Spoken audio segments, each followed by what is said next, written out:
Hello. Good morrow. Excuse me.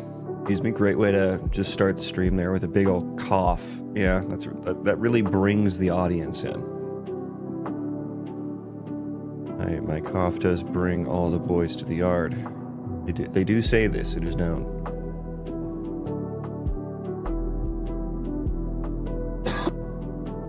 Uzis. Okay. Why did that happen? Okay. Let's do some game dev this morning. It got busy this week, so I wasn't able to do very many streams. Okay, though. We'll get one in this morning. I'm still on this refactor, man. This refactor's just been sitting uncommitted. And I think there was just some things I was trying to fix up. Oh yeah. Okay, hang on. Hang on. What did I do there? Yeah, let's copy all of that.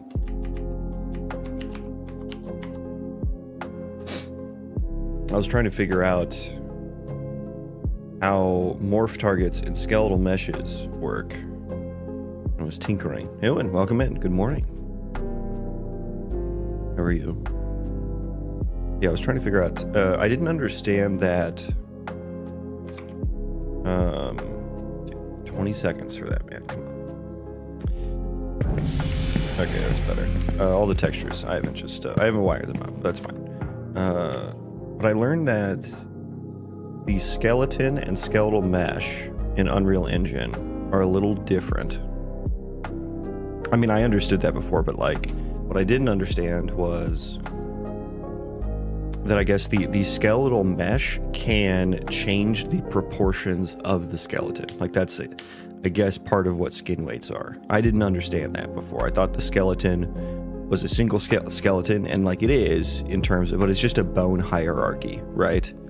It's just a hierarchy of relative positions. But this, like the scale of those bones can change with the skin weights, which I didn't understand. So that's news to me. But anyways, let's continue with this this refactor here. What was I trying to debug here? Oh yeah, it didn't belong to the colony. That's what it was.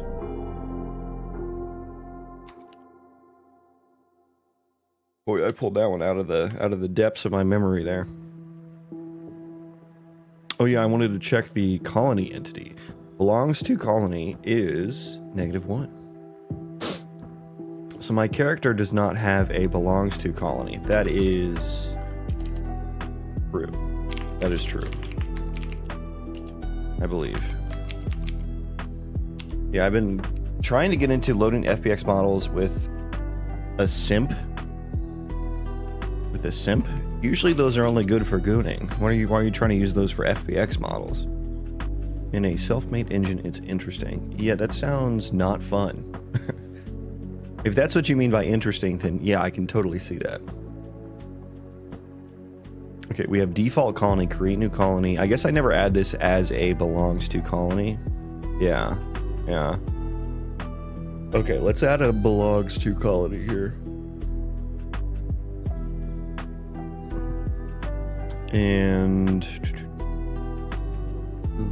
boo. Asymp is an open source library. Yeah, I figured it was something like that. Auto. I guess we just auto belongs to colony data. Add it there and import it. Okay, so that should fix that issue.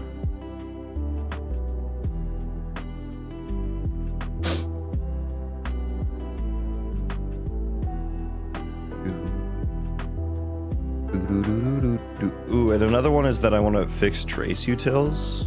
The colonist, not the colonist, like the entity trace. I lost the ability to target things at some point.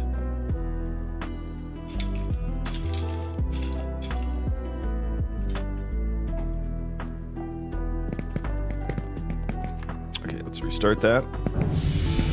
And then also give me 1 colonist.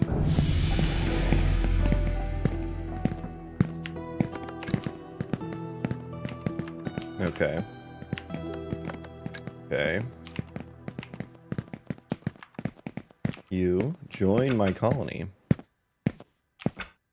Construct anywhere. Okay, so he's doing that one first. Good, good, good. And he's getting stuck. But if he goes over there, okay, good, good, good. Okay, that still works. What is this?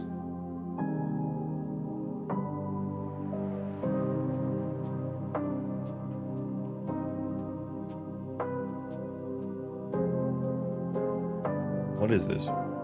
Can't create this widget here, Frank? What, because of owning player?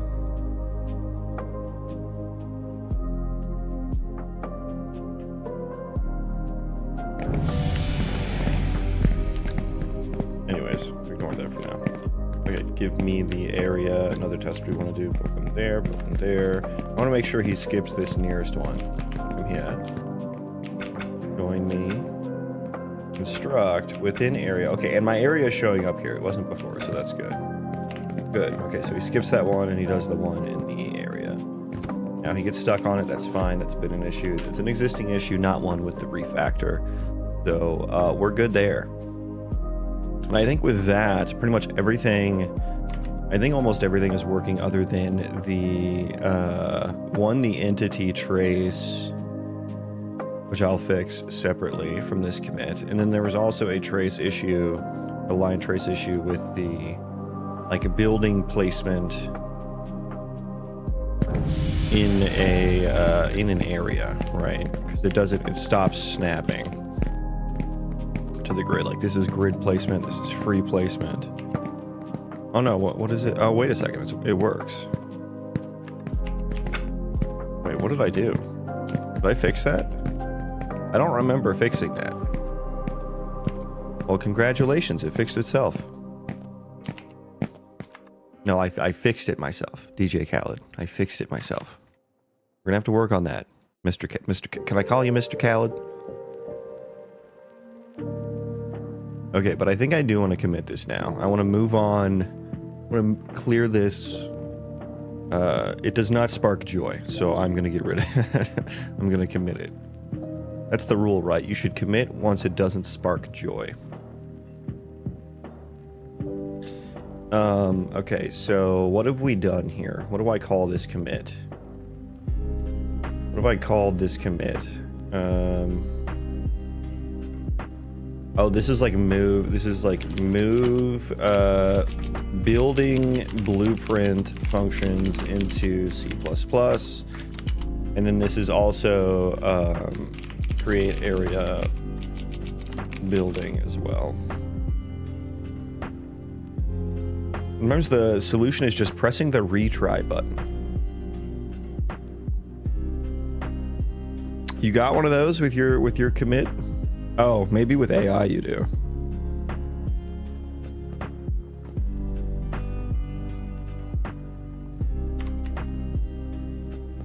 Okay, so that's good. Let's figure out the trace util situation.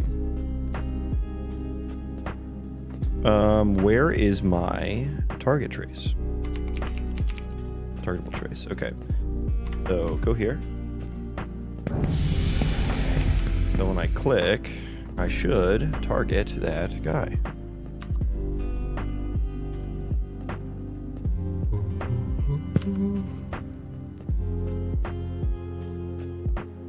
I should probably just turn on, I probably should have turned on the debug drawing, and it should be the box trace if I'm not mistaken. Yeah, okay, so go here.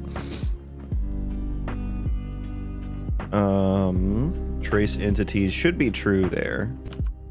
Yeah, so we got here entity result is true, out entity hits. Okay, so we got an entity. Didn't we? Yeah, we have a location there.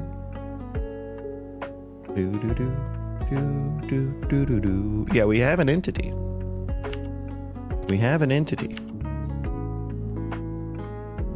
hit in out collision hits. Why am I copying that? I shouldn't copy that. Boo, boo, doo, boo, boo. Okay, why did I continue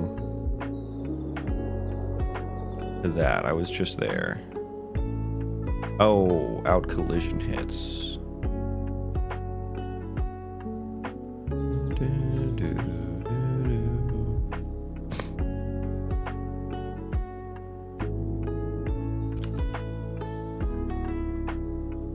Oh, is it the get actor? Yeah, it's the get actor, but this is on collision hits, so I don't really care about this one. Oh, it does work though.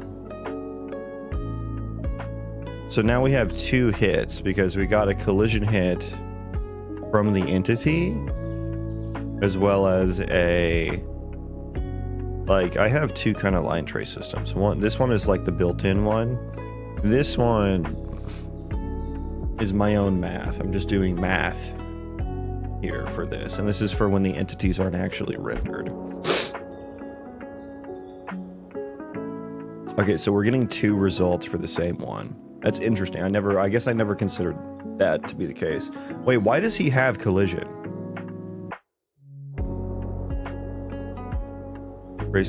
Trace type query 1. I think that's visibility.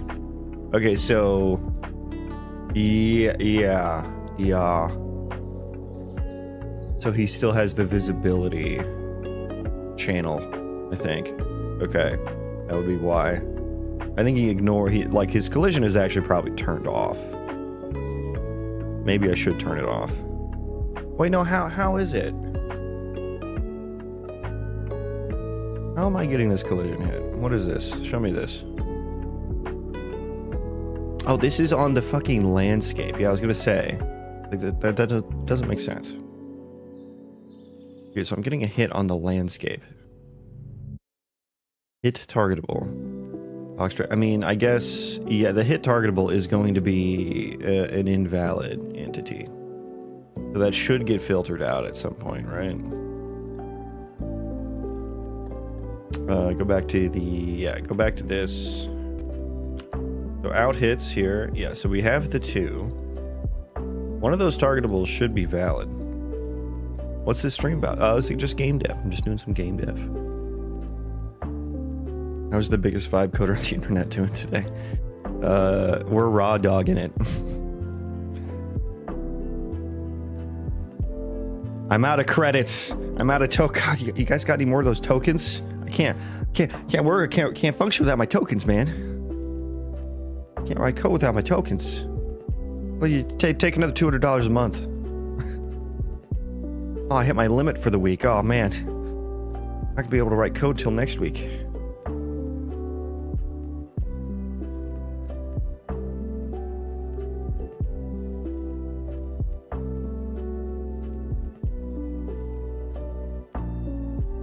I had a coworker.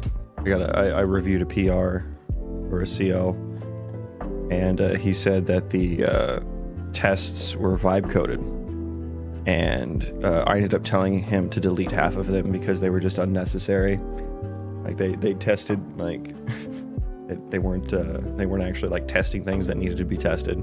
You know, so it created like twice as many tests as it actually needed.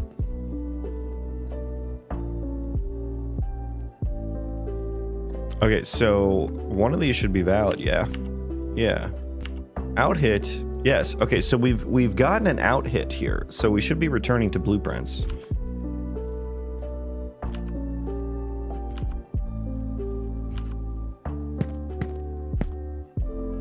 Go to character, or what do I call it? Player character.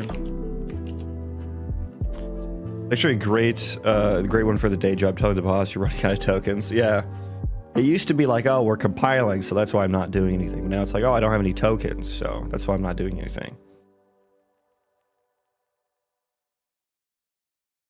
Where do I want to go here?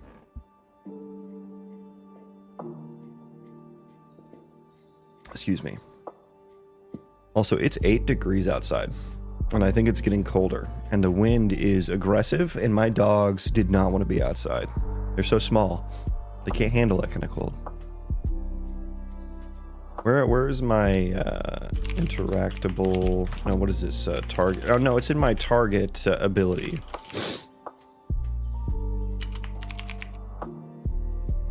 Select target. Yeah, there we go. Okay, so is this one? Draw debug there. I'm wondering if we'll see what happens here.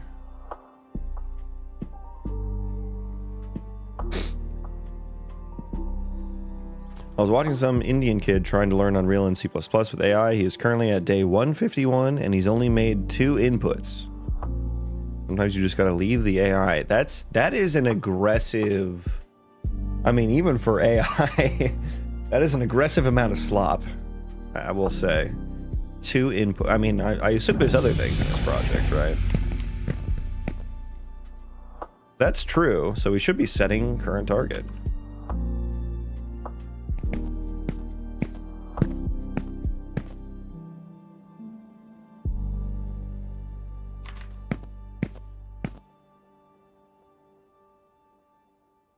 All signs point to that this is...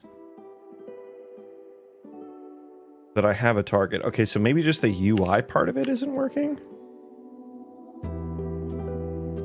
Okay, let me restart, because I need to make sure that this delegate's getting fired. Hello, what are you up to today? I don't know, honestly. I just finished up the refactor that I had been working on. Okay, so this does get hit.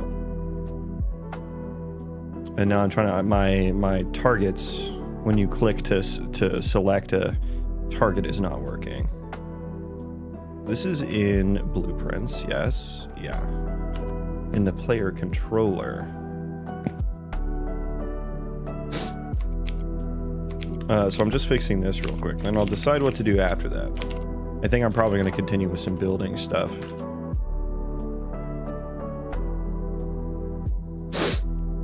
He's aggressively avoiding blueprints. Hey, me too, though. Me too, though.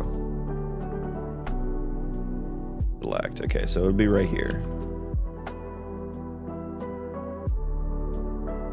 Let's enable both the legacy input and enhanced input. Yeah, that is something that AI would do, right? Like, sometimes it would generate the old stuff, sometimes it would generate the new stuff. Okay, so yeah, we should... Wait a second. This calls on selectability?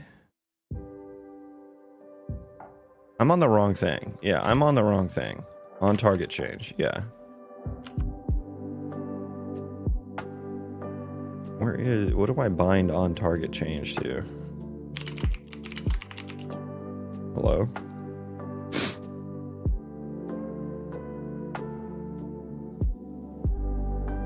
Is no one helping this kid?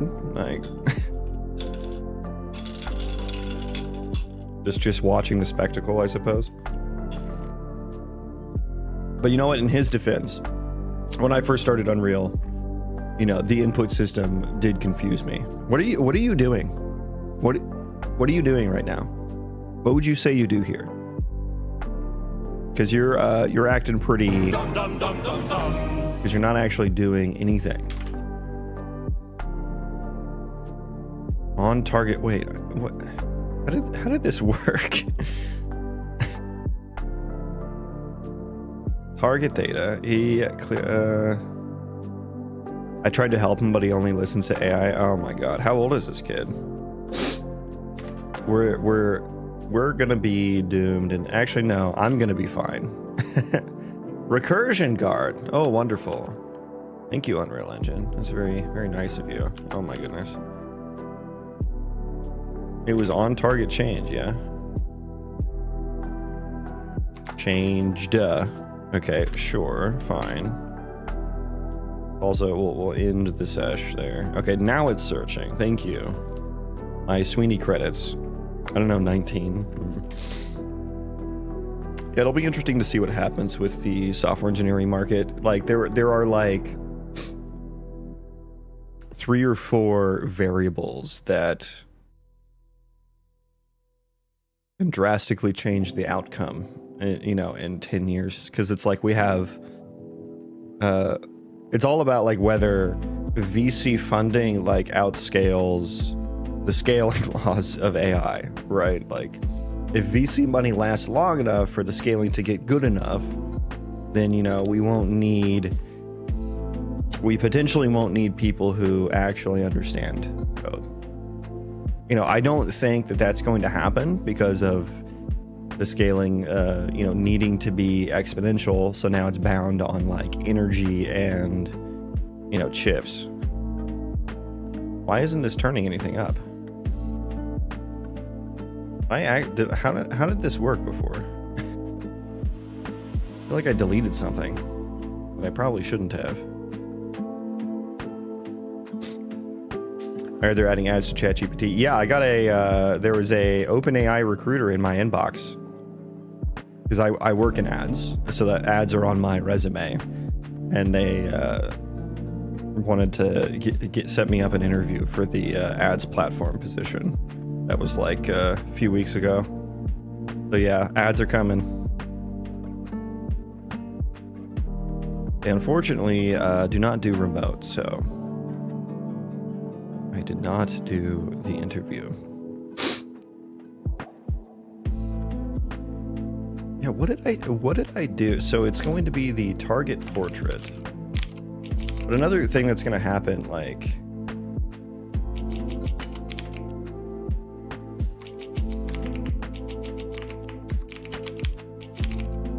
I'm a sneezy mess this morning. Apologies.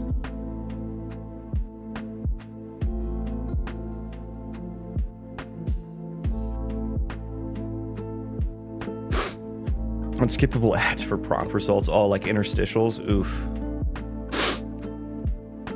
But it's going to be interesting because, like, yeah, it's like, does scaling outpace VC funding? And then there was also this like whole just learn to code movement that got like a bunch of kids into computer science. Thankfully, I got in before that movement. Thankfully. Because now, you know, everyone and their mother is just like, oh, I can just learn to code and make 6 figures, you know? And so there's a lot of people, there's a lot of like people just in it for the job's sake and not because they're actually like interested or passionate about engineering or anything like that, which is fine. But it just means that there's a lot of people that, you know, aren't the upper echelon of programmers. And then there's a ton of juniors coming out of college now.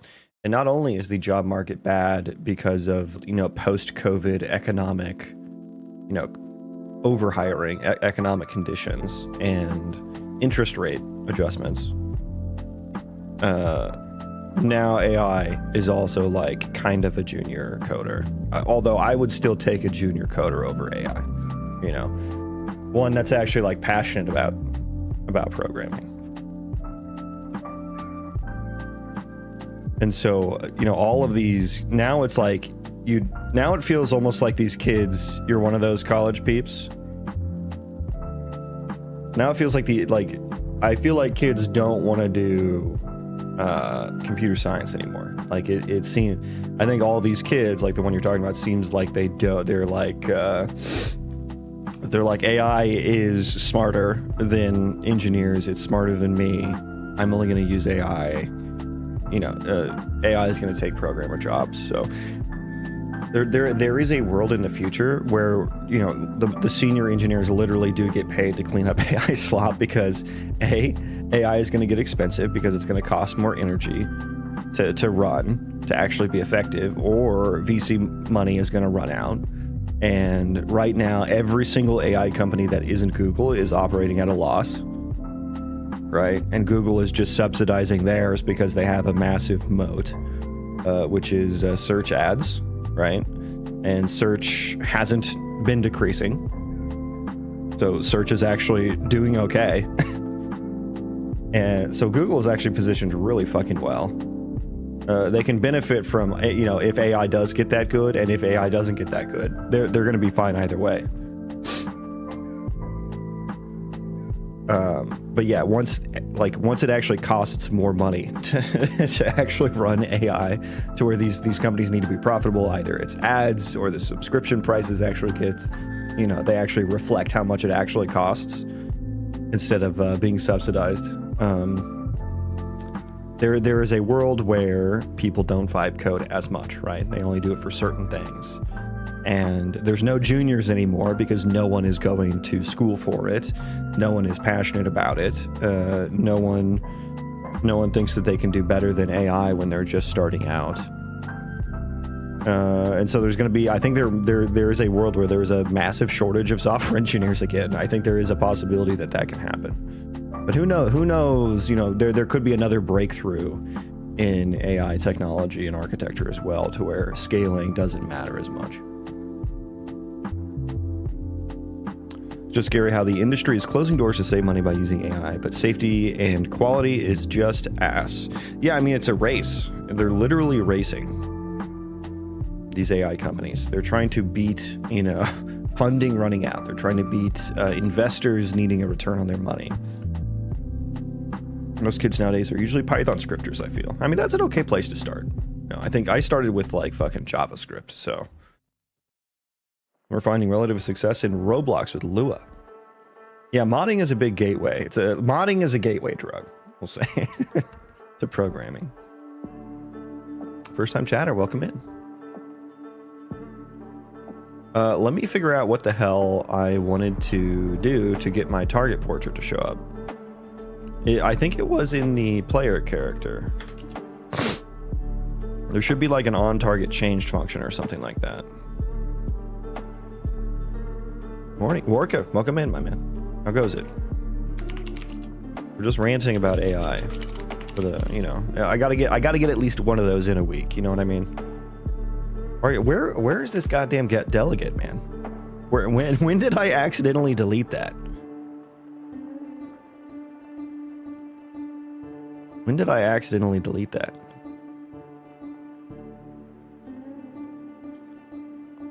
Still in bed? Oh, we're watching streams from bed. That sounds kind of cozy. It's like we're supposed to get like this big ass snowstorm this weekend, which never actually happens. But it's like 8 degrees outside, so like cuddling up in bed with a nice little game dev stream. That sounds super cozy to me right now. How's the dev going? We're just getting started today. I just finished up some refactors and stuff with my building system.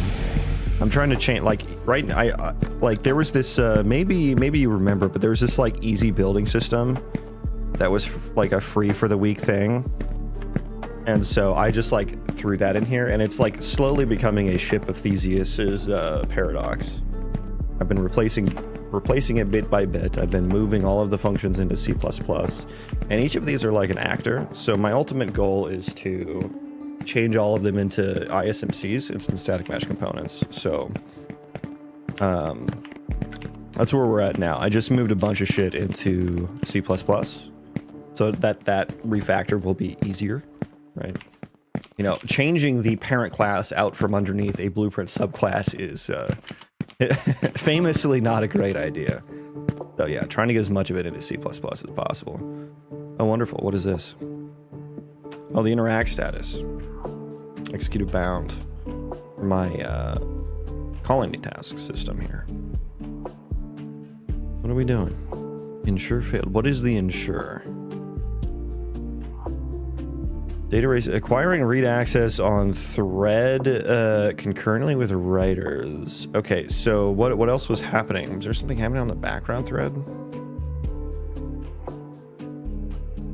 I'm seeing nothing. Nothing. It is a barren wasteland on the background threads here. Yeah, nothing. Okay, so what was your deal then?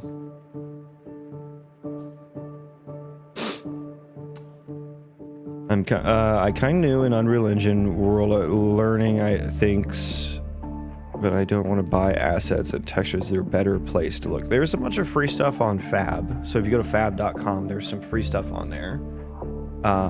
They have every 2 weeks, they have like a set of free assets that you can just acquire and they're yours forever. So every 2 weeks I would check back on there and just keep adding everything that's on that list, even if you don't want it, you know. And if you're looking for assets for cheap, the Humble bundles are a good source of that.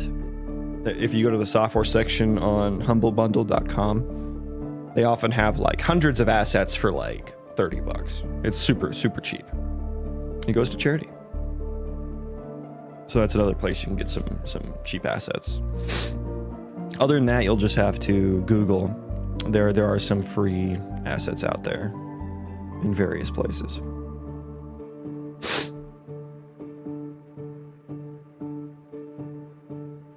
Okay, yeah, so our interact action seems to have gotten garbage collected.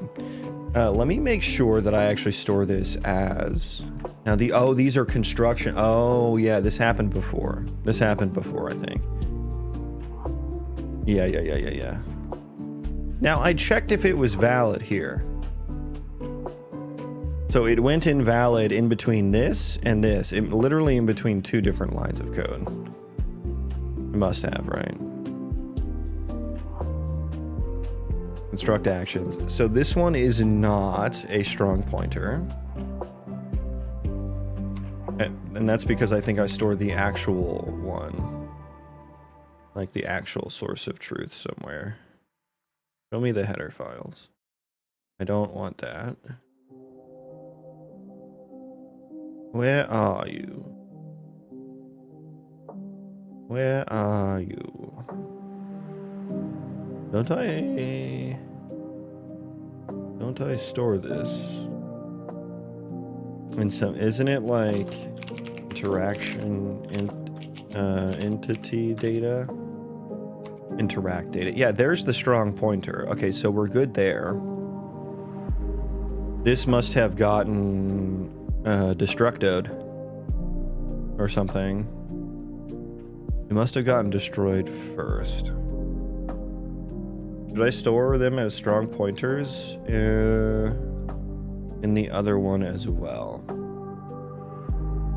On the, what was it? The building construct action. So this is just like, in my game, it takes time to build something. Like, it's not like a survival crafter where you just place something and it builds instantly. And this is so like colonists can, it kind of facilitates the colony sim side of things, so you can have your colonists go construct it for you. And you can have multiple people constructing something, but when it finishes, I need to cancel all of their construction effects.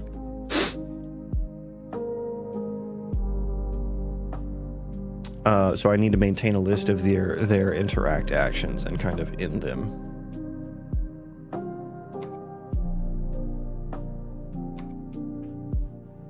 I don't want to do it twice, and I guess it wouldn't because the status isn't. So yeah, I guess let's store these as T-strong.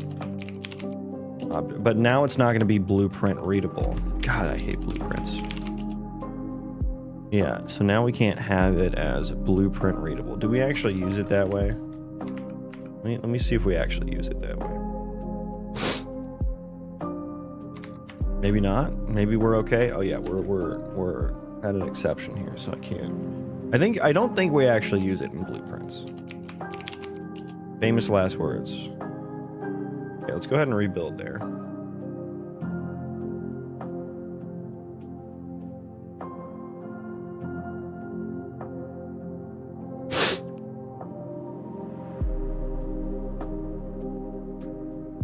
Warka, I noticed that it seems everyone is doing friend slop now. It's like there's a little micro trend in this little micro trend in the game dev section on Twitch. And then we can actually remove it. Yeah, it'll be fine there.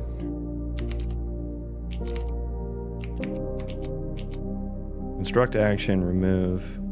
Oh, this actually needs to be the... Oh, we probably use easy to make and they have high potential.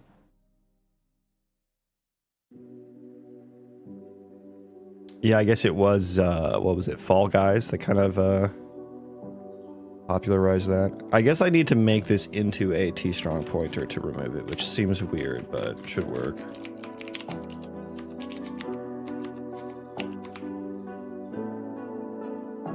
Figured why not. Yeah, they do look fun to make too. Like they're super silly and stuff. A lot you can do with them as well. I would like to think Wario World was the original friend slop game.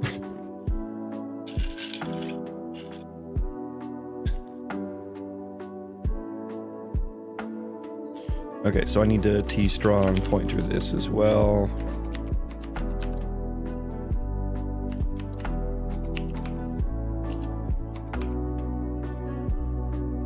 Peak made I don't know if I know Peak. Who's Peak?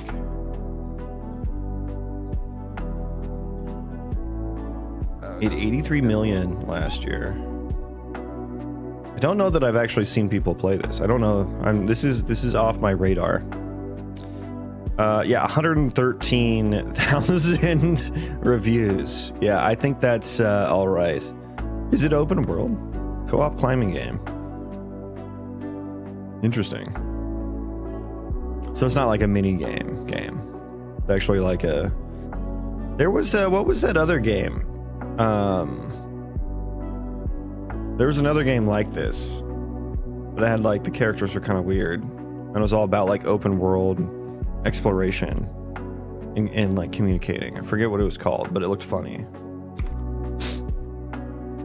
Yeah, it was kind of like that. Looks interesting. It looks like it's like a co-op platformer in a way.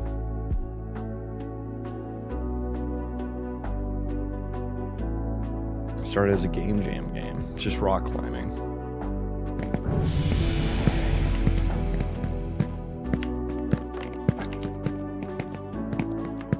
Where is my... Wait, did I not spawn a colonist here? By the way, Worka, I don't know if I've shown you the game world, so I'm not sure if you've seen this, but here is my actual game world, the procedural terrain, and maybe for those watching who haven't seen it. So this is the actual world. Not my test level. I'm making an anime-inspired 3D fighting game for almost a year now. But still so much work to do. Yeah, it's a fucking fire hose, that's for sure. Okay, cool. Little spinny spins there.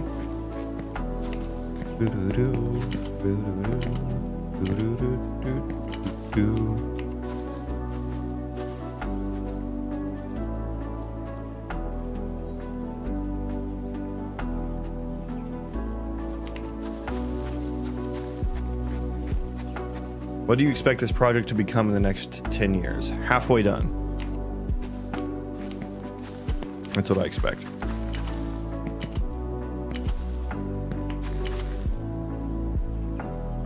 Yeah, the ragdoll on this guy doesn't work, so he just does a little whirlwind, which is fun.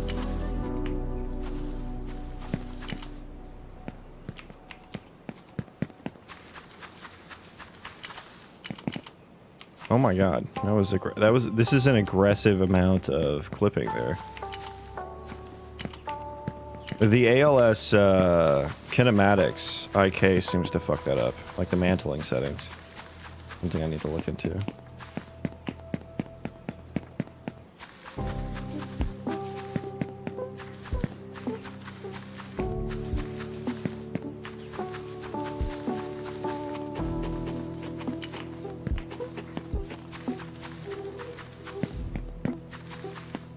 Get to the top of this little... Nice. Yeah, for those who haven't seen, there's the procedural world. And here's the world map as well. Where am I? Oh, I'm like hiding in here. That's me. I'm somewhere right there. And then these are each like different zones that'll have different terrain noises and stuff. This is called Iron Peak Ridge, which isn't a bad name for what the zone looks like, actually. And I believe we are staring into Azure Coast and Waterstone Lake. Wind teleportability. All right, you want to teleport? Let's go on this little island over here. There you go. There's your teleportability.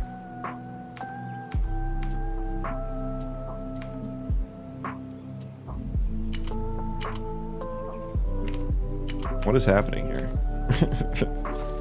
In the next 10 years, AI will have created this game by binge watch all the YouTube videos.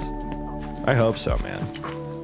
Also, if that happens, just take me out back and put me out of my misery if that happens. So what this was apparently this is called the Queen's Palace of Elegance, and which is right next to the Maze of Despair. So is this game going to be like an Elden Ring type game? I don't like Souls-like combat. but it will be Elden Ring-ish in term of, you know, open world. But I'm going for more like RPG plus Colony Sim plus Roguelite combo, which, I mean, it's my fucking title today. But something more like Vanilla WoW plus RimWorld plus Hades. You have any completed games out? No. No, I do not. This is the only game I've ever worked on.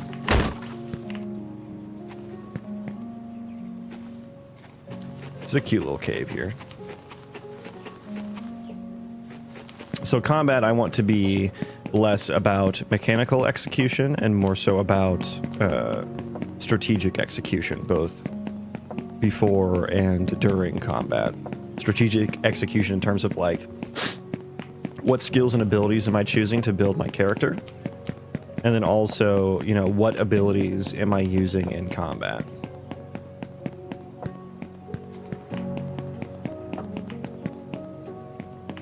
Whereas Elden Ring is just like, make sure you're not in the hitbox. It's poke, dodge, dodge, dodge, poke, poke, dodge, poke, poke, dodge. I mean, I just don't have very much fun with that kind of combat.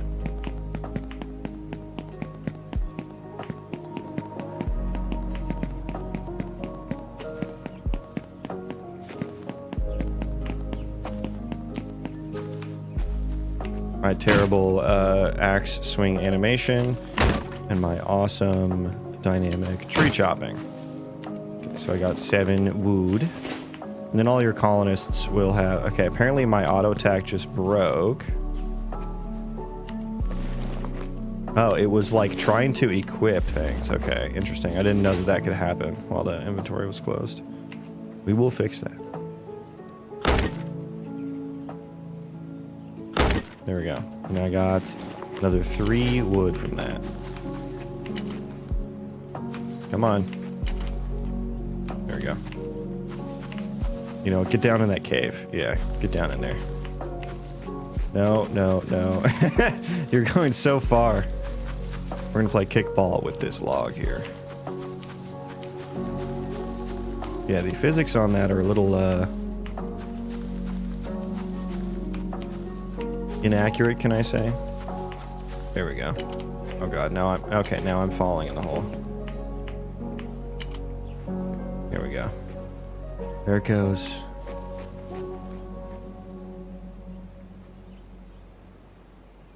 Very exciting. exciting gameplay here.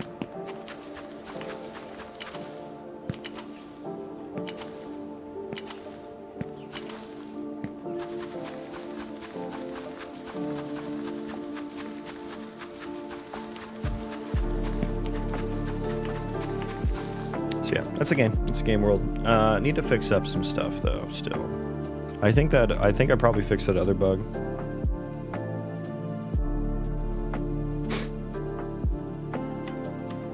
Changing the construction actions to a strong object pointer. I think I can test that. Yeah, spawn a colonist for me.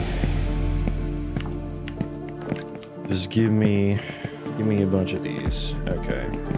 Now, if you join my colony, you should go do stuff.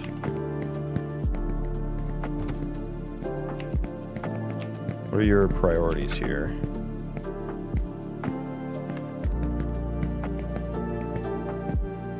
Is pregnant goblins in the MVP, or will it come in expansions? Dean, you're on one today. I do want goblins. Pregnant goblins, or pregnancy, or children. I don't know. I do want children to yearn for the mines, as they do, or as children are known to do. But, yeah, probably not in the first launch. You've been working on this for four years? About 3 years. And I do have a job outside of this, yes. But I think that works a little bit better now.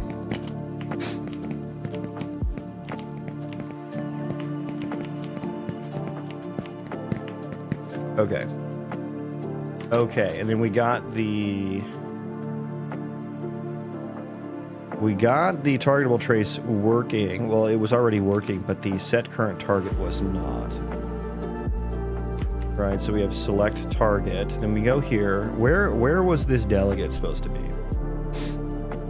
Sorry, my autism took authority. You're good.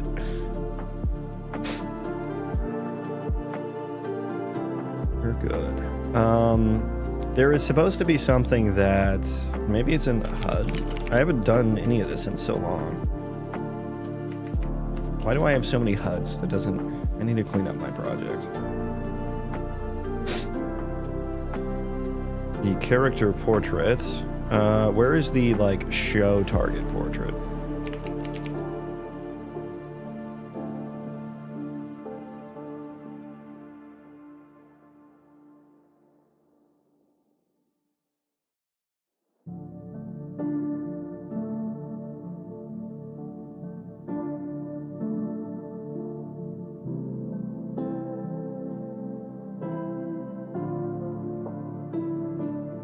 Do we use this from outside this class? Curious on what your thoughts on AngelScript UE. I haven't used it, so don't have any thoughts.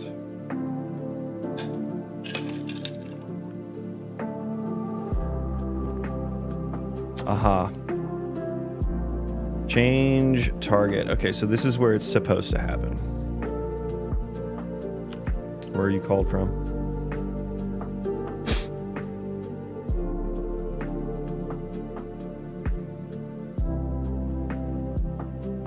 Okay, you're not called from anywhere. When did I do that? When did I do that? But we have this on target change, which is in the player controller. So I mean, we can just wire that up. Interesting that I put this on the character. I'll just get this wired back up real quick. We'll just kind of shoehorn it in there. So where is the like on target changed? Oh, I have to assign to it. So maybe I assign from character.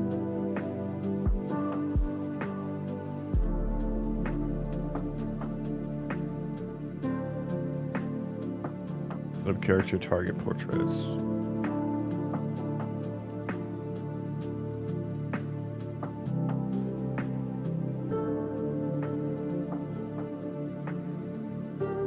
Set up character target portraits. I mean, that's just that.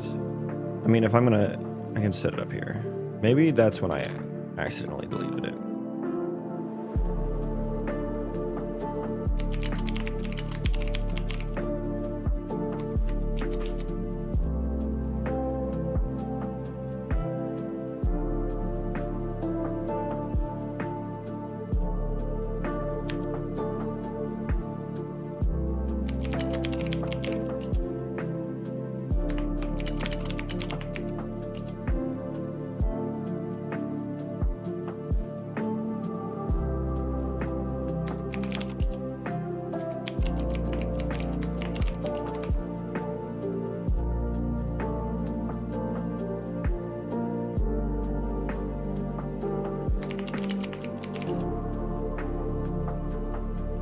I mean, shouldn't I just do this? We'll do function.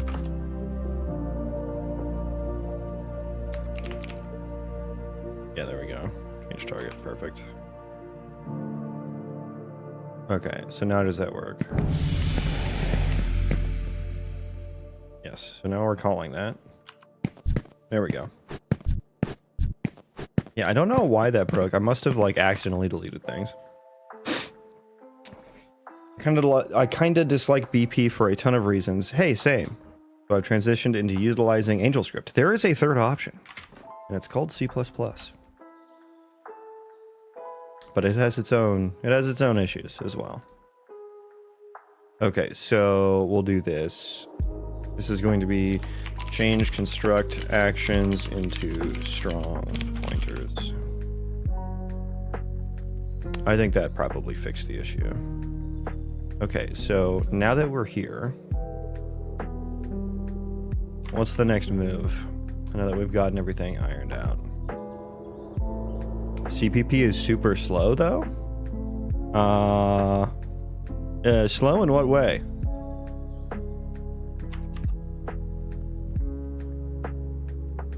I don't know a whole lot about AngelScript, but I would imagine that C++ is faster than AngelScript. If we're talking about performance. AngelScript transpiles into C++. Yeah, but there are very distinct things that need to happen in C++. Like especially, like I work with an ECS, and so like cache coherence is something that I need to be considering. You know, I don't know if you have move semantics in AngelScript. You know, can you determine when things are ref or pointer? I mean, I don't know, but I would imagine that there are cases where AngelScript doesn't transpile into the most performant C++ possible.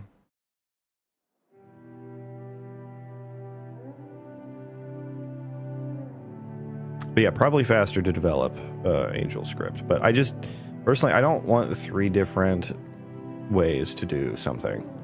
Like, I already don't have a good line to draw in between C++ and blueprints. And having a third option, I don't want to have to make that consideration as well. I would rather just keep the workflow more consistent. That personally.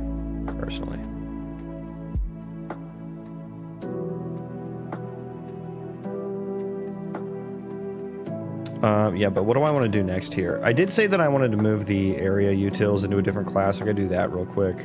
Yeah, let's do that. Storage utils, area utils. Yeah, let's create a couple different classes here before we really get into it. Let's add uObject, area, building utils.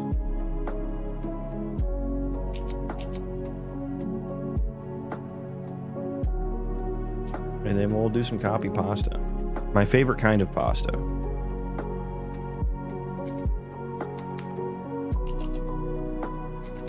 Why didn't that actually... Oh no, that's the wrong file. That would be why. It's because it's the wrong file.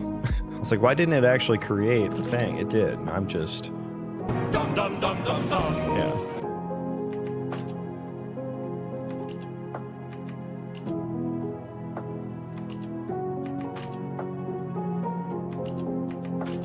Okay, get all that forward declared. Yes. Okay, all that is forward declared. Good. And then let's go to the CPP file. And do some more copy pasta.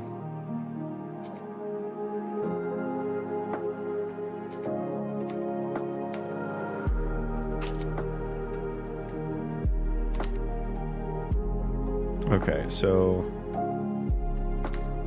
replace here.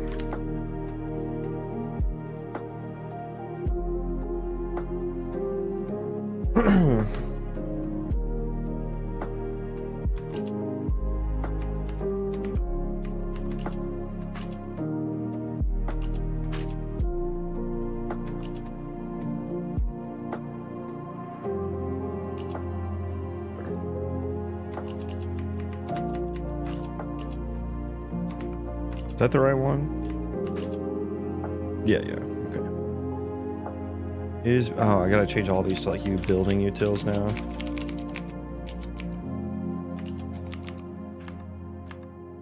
That's fine. That's fine.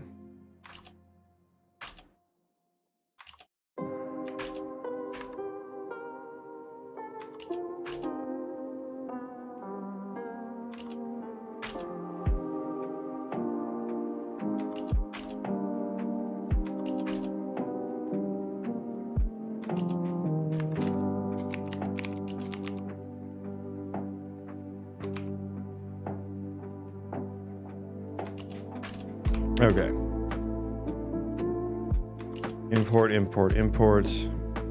My brain can't process this. Just a little bit of C++. Considering UE5's most performing games run on it, I would say it's top of the line. AngelScript is basically C++ syntax with fast iteration. You cut BP out at that point. I get the angst of it, though. Not sure what you mean by angst. But yeah, I don't. Yeah, maybe it is. You know, exactly the same as C++. I don't know. I haven't used it. I haven't looked into it that much. But if I had to hazard a guess, languages that transpile, there are usually ways in which they transpile into things that you're not aware of or that you wouldn't want. Sometimes. So I'm just saying there are probably some cases where you can accidentally write, you know, not the C++ that you were wanting to write. And I'm not saying that it can't be performant at all either, but I would think for ECS type performance, you would definitely want to stick with, go ahead and rebuild here with C++ for that. What are you creating? I just walked in. Sorry to interrupt, but what's that? You don't have to apologize for chatting, my man. We're just doing some game dev.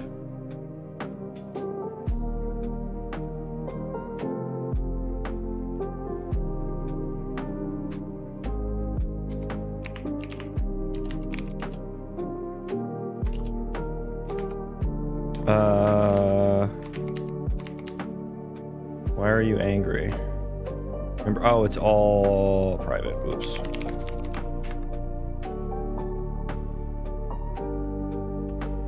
I mean, you can run it as bytecode. I mean, you can run all code as bytecode.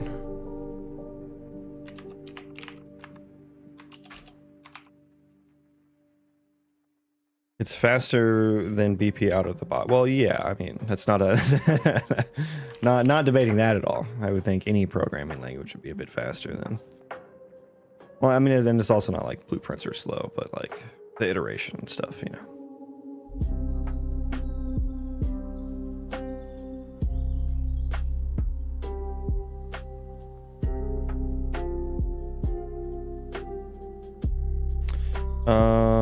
Okay, so we need to actually include on area mesh build. Yeah, so that we should just move that. Yeah, that makes way more sense. That makes way more sense.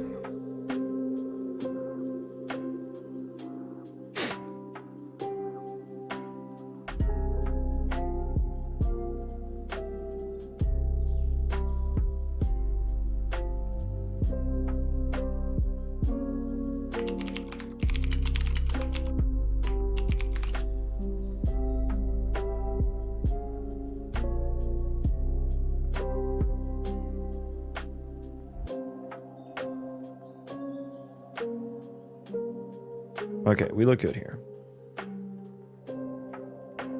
But yeah, but like for example, it doesn't look like AngelScript has move semantics.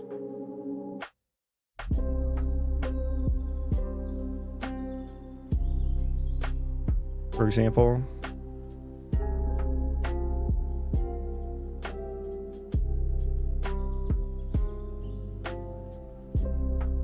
This is just a cursory Google search, so maybe they do at this point, I'm not sure.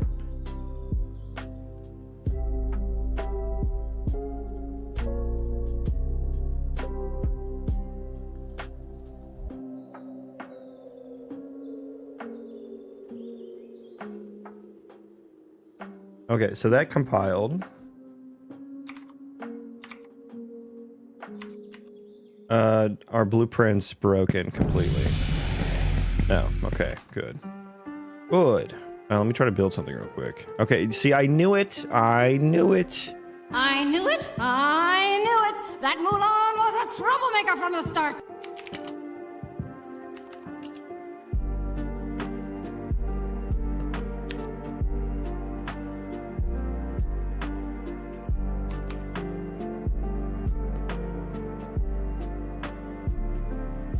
Anything else? Or was that the only one I actually used? Okay.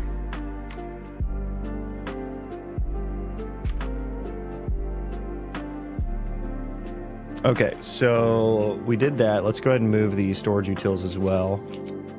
Create one of those bad boys.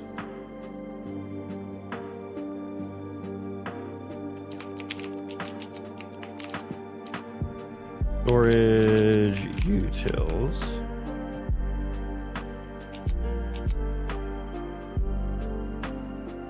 Go into here.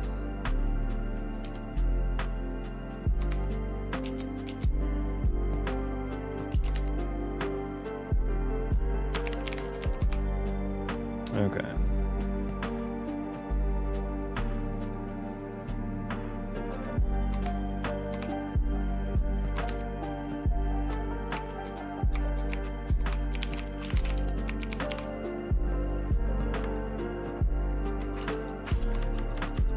Start importing.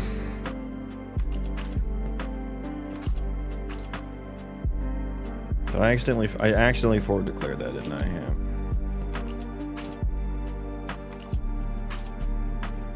And maybe I should, first of all,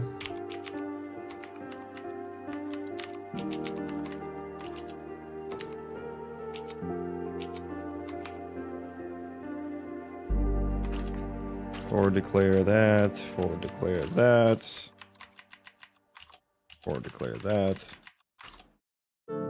Area building data, yeah, hit result, yeah.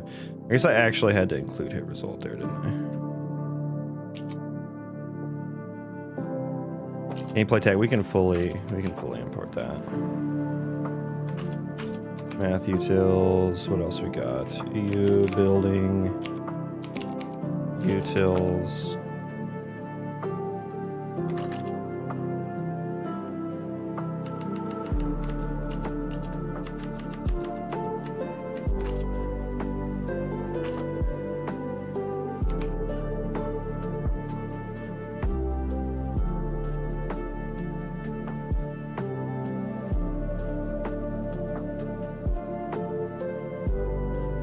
Okay. Really feels like you're trying to get me to use AngelScript right now. Maybe I will at some point. I'm not really interested in it right now. Okay, let's rebuild here, see what breaks.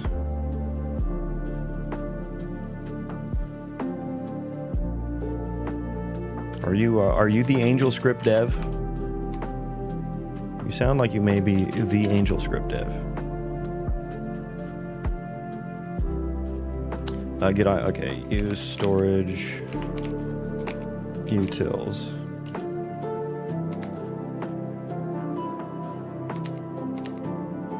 Yes, please. Thank you. Thank you. I should go through and check.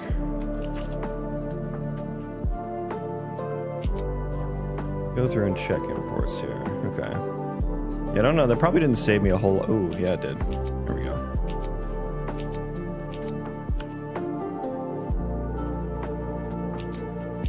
There we go.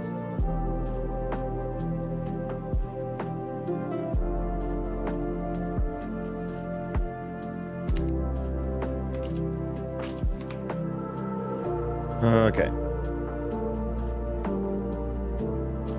Show me.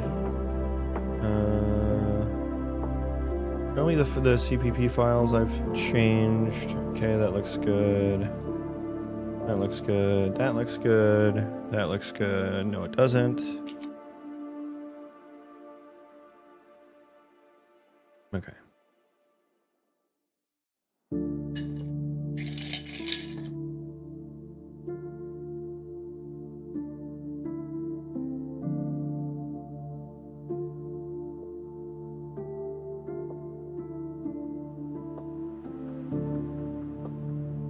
Okay, so we'll compile, we'll run that, see if blueprints broke at all. Okay.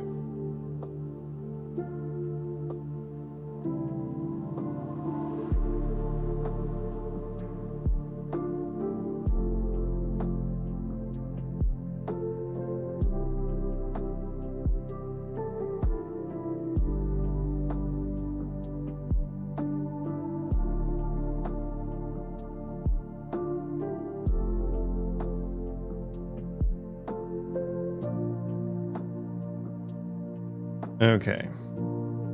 I should have done the core redirects, but can I no, there's no way it's gonna, yeah, there's no way it's gonna actually understand. should have just done the core redirects. I always forget to set those up.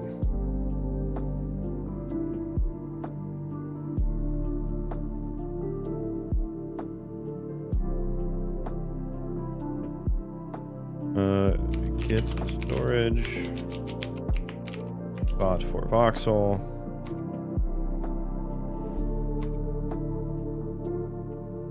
Hello? Oh, no.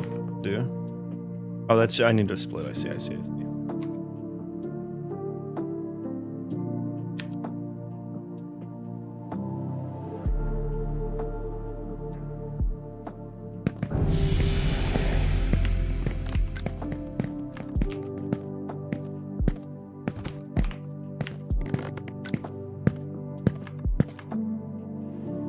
Okay.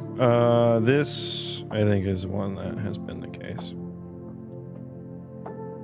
Yeah, I would have only supposed that the area building would have had any issue there. Also, what is this function? Oh, get interact action. Yeah. Although maybe, can I move this into C++? I don't think I realized that this was here. Get interact action. Excuse me.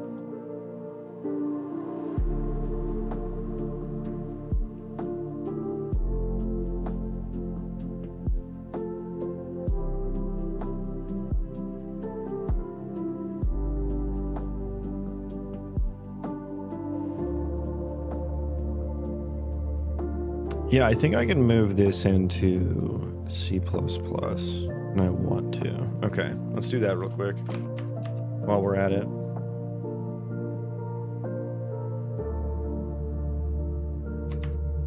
Get interact action. Area building utils, or just it should be on area building because it's a virtual function. Let's put that.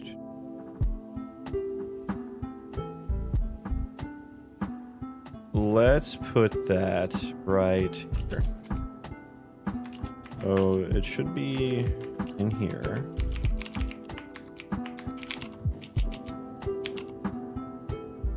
Get interact action. No? Oh, there it is. Okay.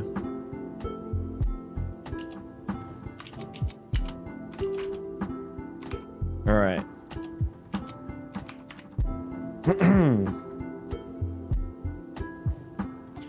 Okay, so what are we doing? Let's go. I'm gonna go ahead and move that over there and run. Hang on. I hate Windows is Windows. I hate Windows is Windows.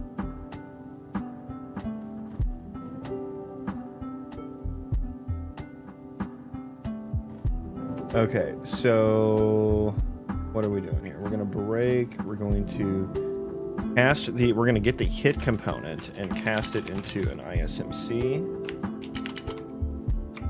Yes, that. Exactly that. And we're gonna go if.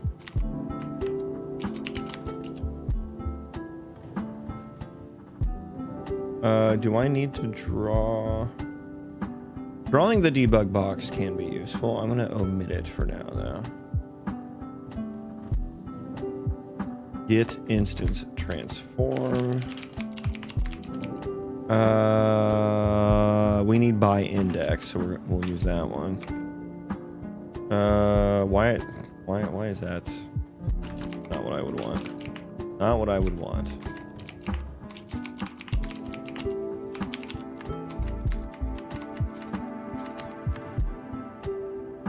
Okay. Get storage spot for voxel.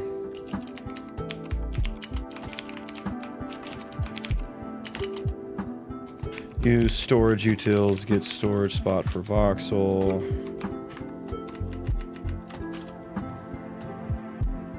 Asking an area actor. Oh, but this is const. Wait, how does that work here then? What?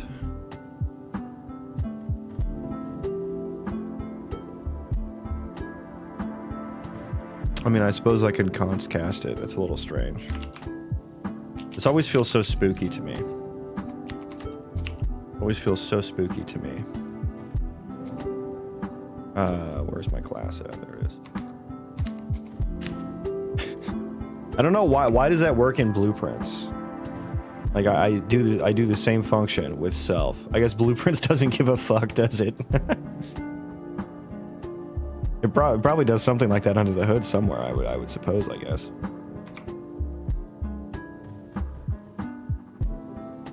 Yeah, we'll pass in the transform here. What are other params? Out transform, which we just need the location for. F transform. Storage, spot, transform. Okay, and this returns a Boolean actually. Found, and let me just do. We do a.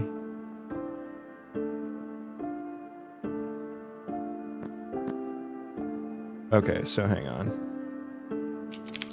May reorder this a bit.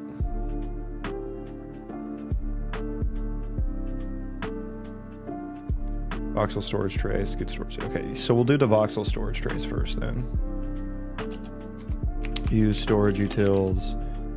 A voxel storage trace with this, which am I gonna need to const cast that again? It does. No, it's not a const function.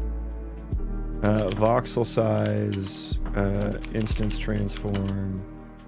Object types, ECC, world, static, and ignored actors, which is empty. I do need to const cast it. What the hell, man? You're not const. Wait, what was that then? Oh, no, right. This is const. Can I make this const actually? Maybe I should check that. I can't. Okay, so we should just do that then. That's the proper solution. Probably should have checked that first. Oh no, I can't. Oh shit.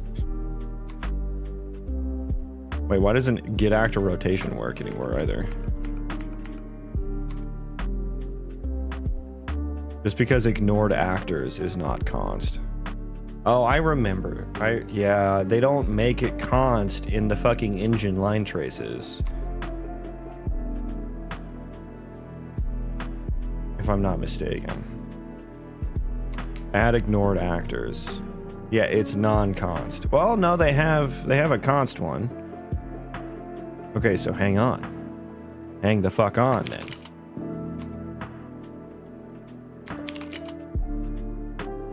Okay, that does work. I thought maybe there was one that did. I thought I remembered that there was one that did do that. Yeah, making these const makes way more sense. That is all compiling. Or resolving, rather.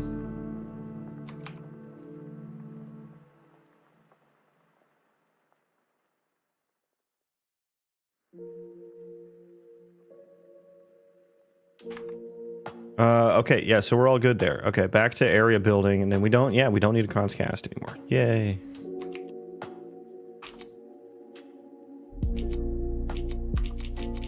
I didn't hit replace all. Okay, so anyways, voxel storage trace, which returns a my hit result.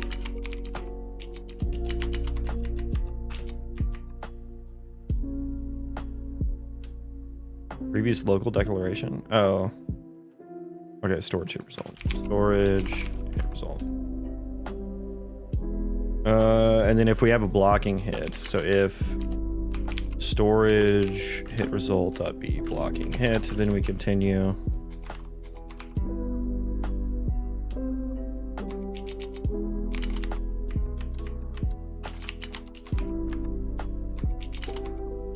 I like that better. And then we need to get the hit component from this.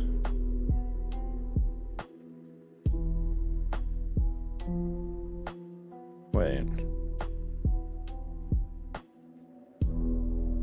Cast a world itemized SimC. Why wouldn't I have just done that to be? I'll keep it the same. This seems a little redundant, but.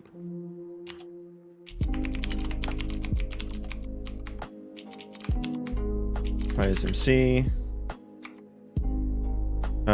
That's incorrect. we want the storage hit result dot get component.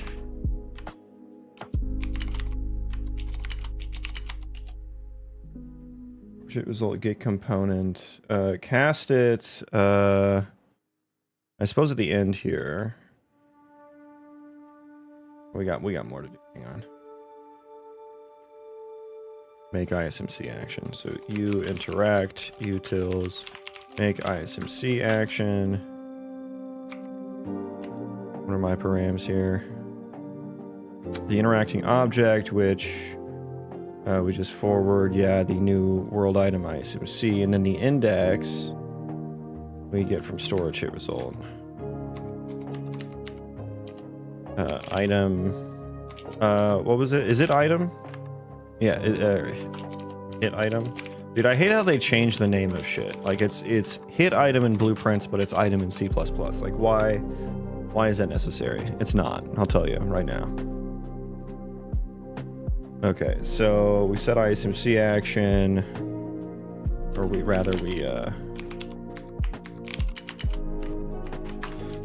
save it here so that we can set the move to location, which is equal to storage spot transform, or it is, yeah, it is storage spot transform location.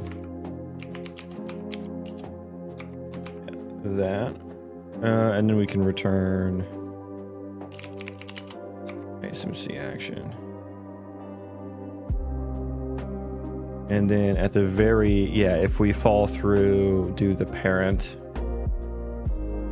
with interacting object and hit result, yeah. Well, there's a few cases where I want to explicitly return null pointer, I suppose. Do I want to do that? I don't know. We'll see how this goes. Okay, so get interact action is there. I think we can go ahead and...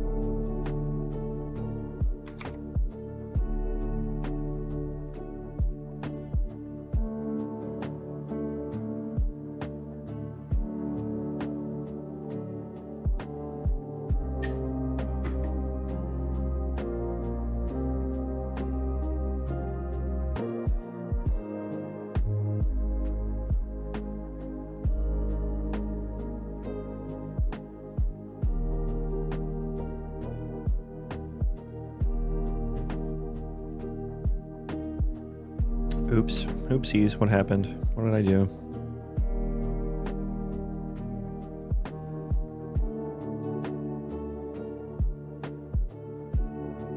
Bro, I fucking knew it. I knew it that this couldn't... I have tried this. I have fucking tried this.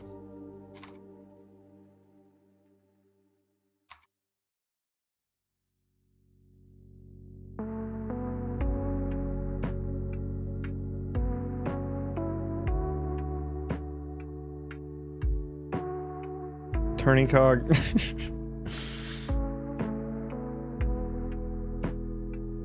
you have been deeply indoctrinated into the cult by now.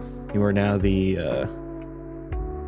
don't know, what do you call like the cult? Not like the cult leader, but like his bottom bitch. You're like Mart's bottom bitch.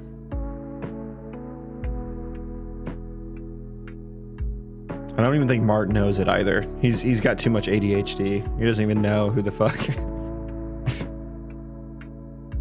God, this compilation message is also garbage as well.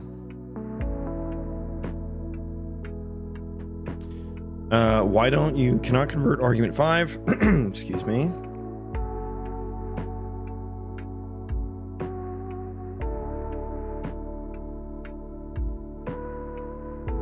T-set const actor. Are those not the exact fucking same? Are those not the exact fucking same? Oh no, this one's non-const. Where is that being called from? Where am I passing I mean, no, actually, you should be able to convert a non-const set to a const set. What are you talking about? What are you fucking talking about, mate?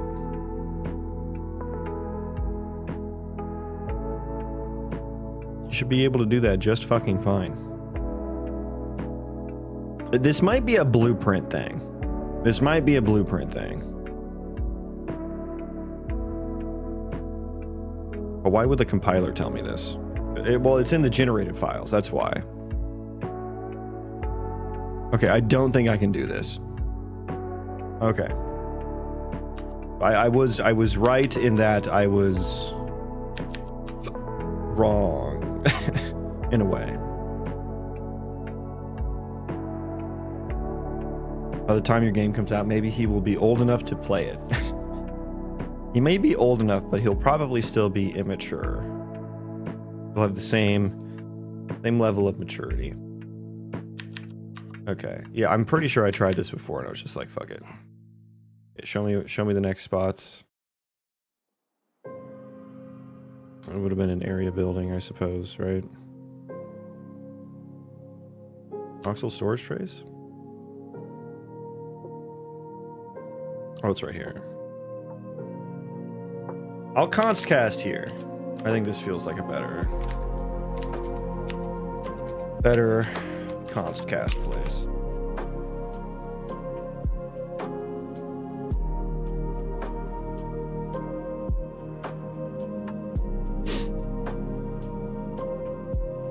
Okay, now we're good.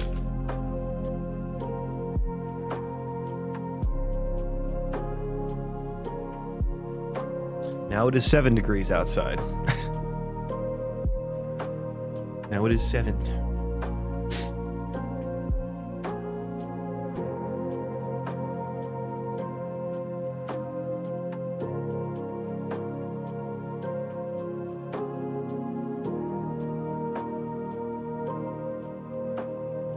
Hello, please? Oh, it opened on my other monitor. I didn't even realize it. I was just sitting there waiting. Just sitting there waiting. Okay, so building area, you basically, that is duplicated now. So we can just delete that. And we're all good. We are all good. Okay. Split out, building, utils, move, git, interact, action, into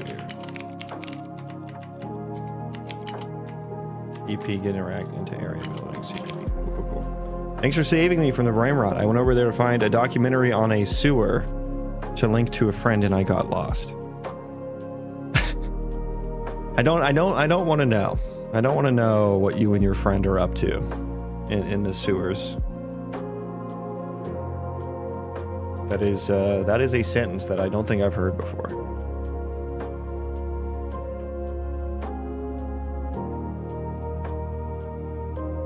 Okay. So that's a little cleaner. It's a little cleaner. Oh, I put F voxel is in building utils. Let's not do that.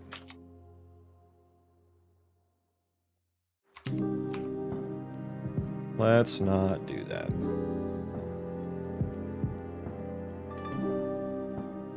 We about that Morlock life. What is a No, you know what? No, I don't want to know. Don't want to know. Wait, are you saying Murloc? I know what a Murloc is.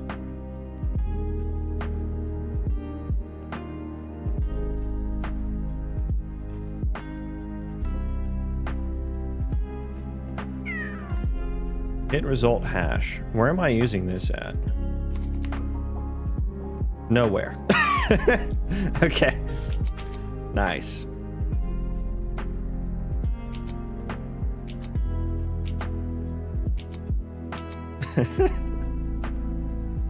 Just cruft. Where am I using F voxel at? Oh, in storage utils mainly. Okay, let's move it there then. That makes more sense.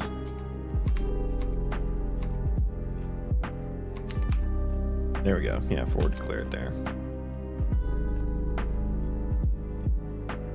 This is C++, Unreal Engine C++.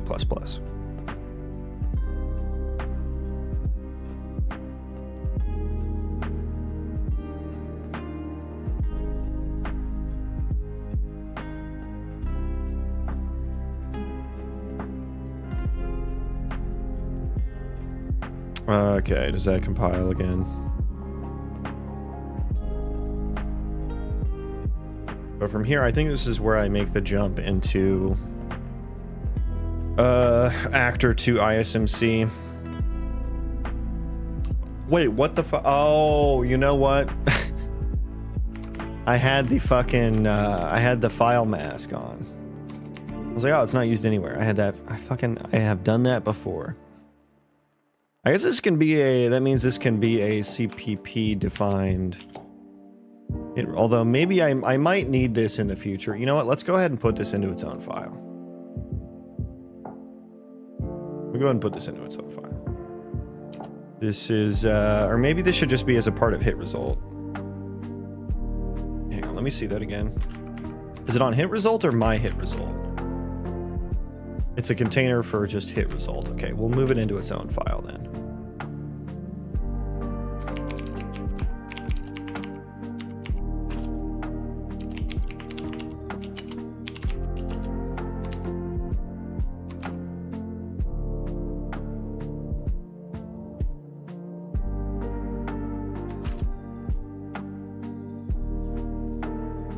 Morlocks are a subterranean race in H.G. Wells' Time Machine.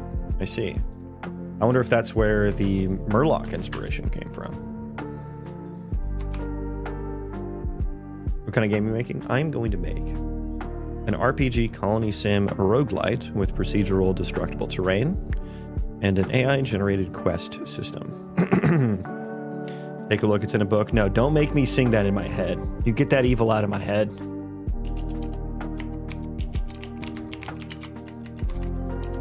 Take a look.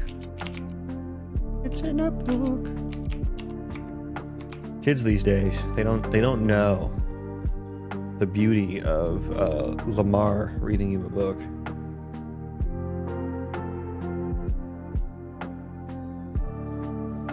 Fucking got him. Shit. God damn it. Oh. Congratulations, you played yourself. I did play myself. Ubuntu. No.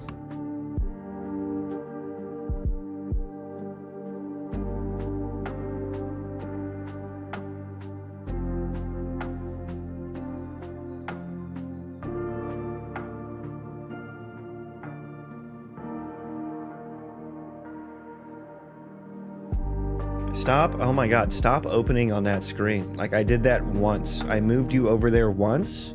And now you're just like, yeah, I'm gonna open there all the time, even though you've moved me back twice now. I don't know what the logic is there.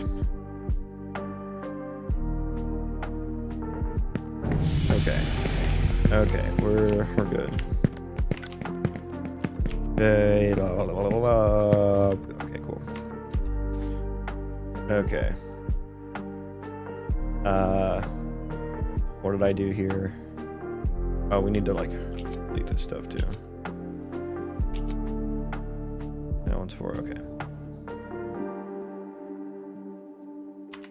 Maybe if I close it on this screen, close.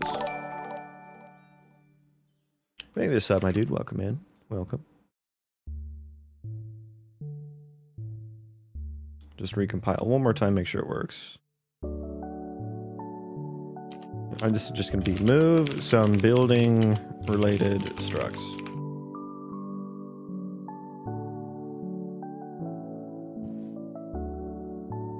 And I will commit after this compiles, and then I think I will get another cup of coffee after that. I think so.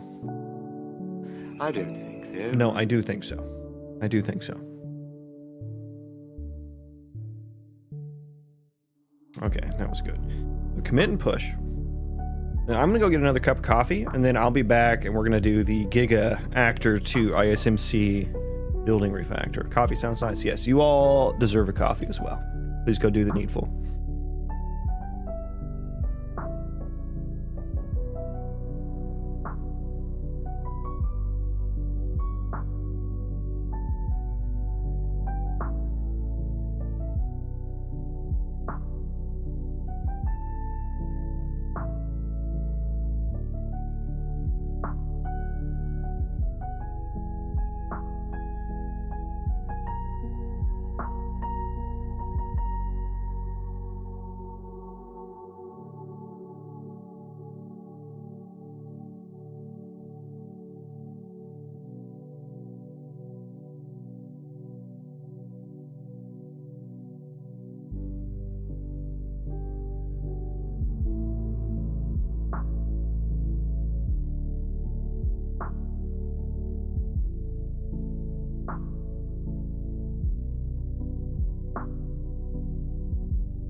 Okie dokie then.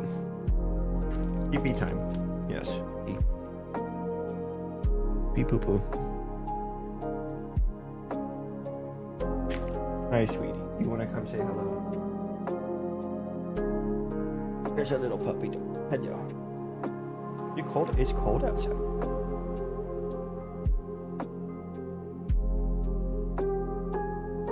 Kind of stinky. Well, why does your breath stink so bad?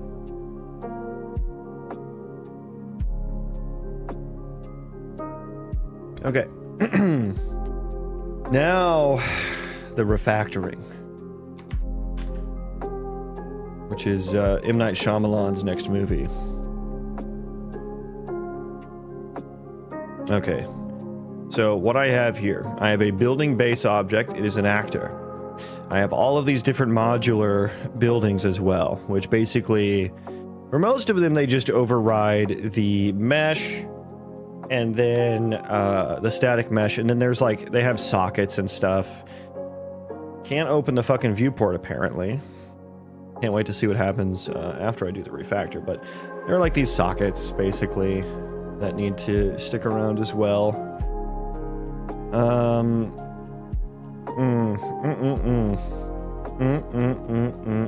Okay, so if I were to change each of these into a ISMC, it would break all of these sockets. which I don't want to have to go set all those back up. Jesus Christ, I hate this.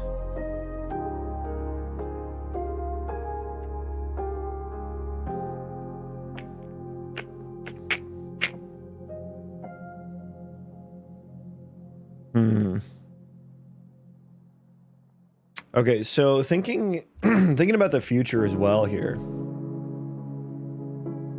Thinking about the future a little bit as well. I do want like procedurally spawned buildings as well. Like points of interest, and I guess I'll need to come up with logic for like how to procedurally create a building and then also place that building. But PCG is what I do all of my procedural placement now with, for assets at least.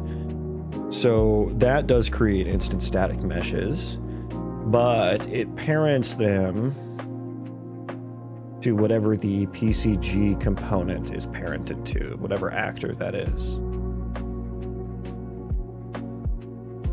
So in that case, like if I change these into actors that, like I could change this into like an ISMC actor where it contains the, got all these fucking sockets and everything.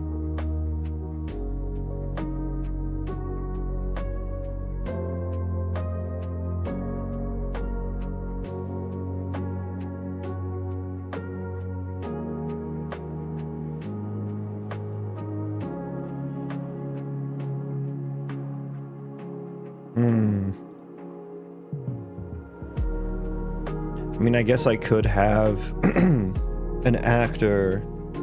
Yeah, I mean, I think the thing is I'm going to have an actor that owns the instant static mesh component that also just has like this setup. So maybe I don't change this from an actor. Maybe this stays the same. And I just change it to also have an instant static mesh component on it. And then I just operate off of the default object? No, that sounds like a bad idea. I mean, there should only be one, though, right? There can only be one, so that the ISMs can do their thing. Okay, so I guess spawning would need to change in that case, and then we need to add an instant static mesh component here. And building area maybe needs to be something entirely different. I don't know. It's just gonna have to override spawning. Because what we're gonna have to do, we're gonna have to open up the old, what button was that? I don't like that. You know, random windows popping up in Windows is why I keep a loaded gun next to the desk, I'll be honest with you. I'm kidding, I don't. I shouldn't have said that. I should not have said that. I shouldn't have said that. Where is spawning? Show me potato salad.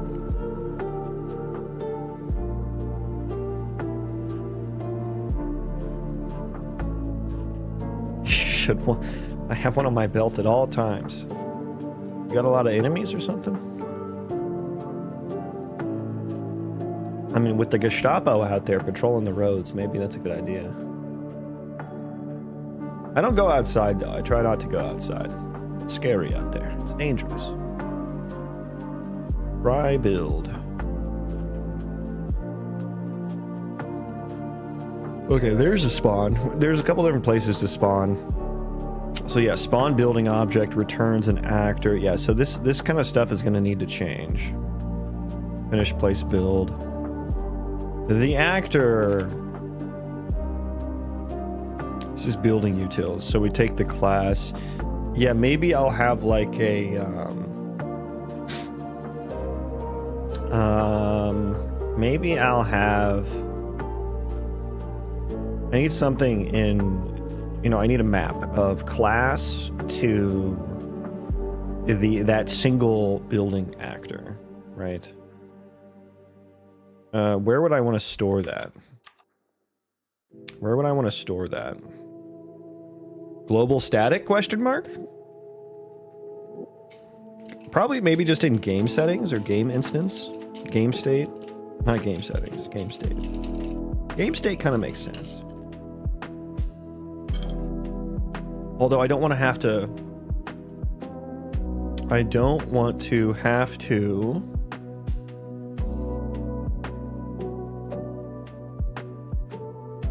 pass around context for that list.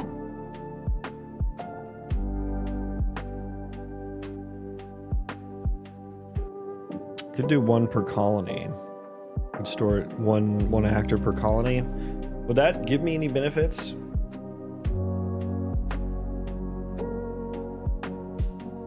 No, I think that would just give me more trouble. Yeah, I need a way to look up the... I don't know, could it just be the default? That sounds like a bad idea. Editing the default object is a bad idea, right?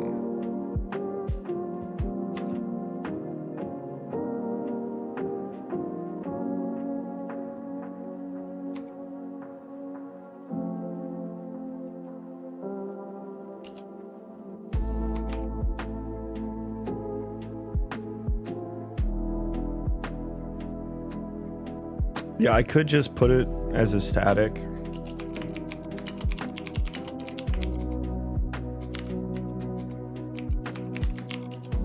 The subclass of you building a building object actor to building object actor.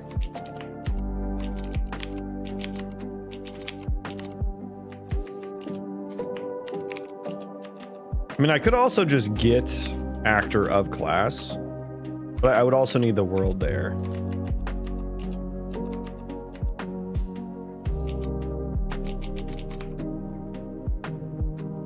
I got a T object pointer.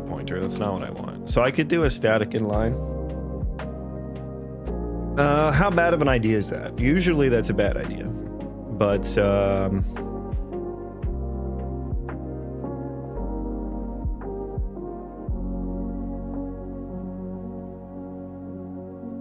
it's so much easier to use than like passing around game state and stuff.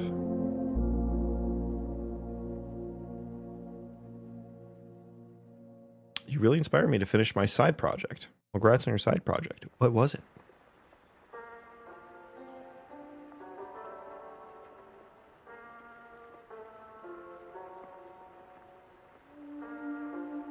I'm struggling to think of instances where this would be a bad idea. That aren't like the default, like, yeah, don't use global state. Boilerplate reason. I mean, I guess it's not like it's global state. Honestly, move forward with this and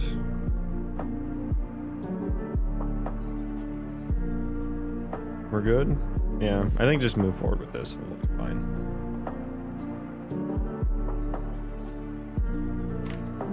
Okay, so we'll need that. And then building object actor. So I think this actually is all... Now, the get entity is going to be an issue. That is going to be an issue. Now, this object actor... This actor no longer... Also, let's rename this to just building. Building object?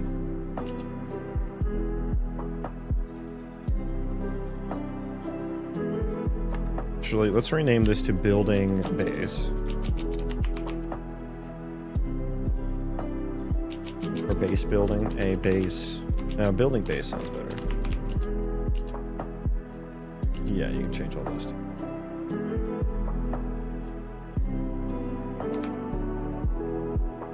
But we will need a view property, edit anywhere. I think blueprint read only. The object pointer, you, my instance static mesh component.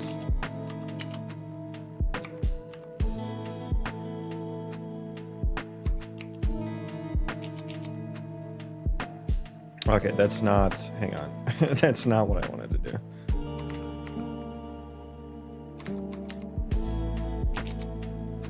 Okay. Game state. What do I use game state for here?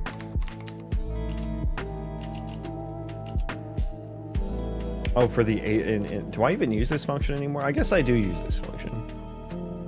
I should move this out of. I think I want to move this out of the building. Got my nose. Sorry.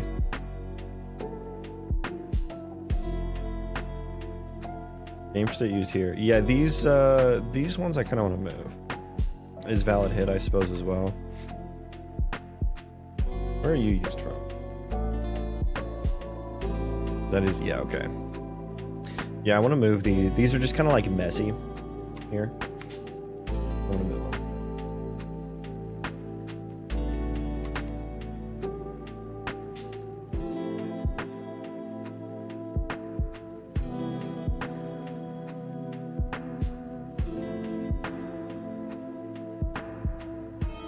Project to net. Yeah, project to net. Yeah, we want to static that too. I know there's probably already one somewhere else that I use as well.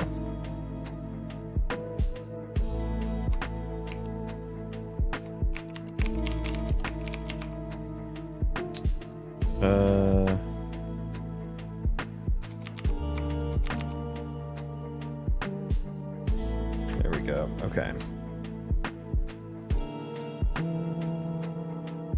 Okay, so these are going to change into statics. That one is already static.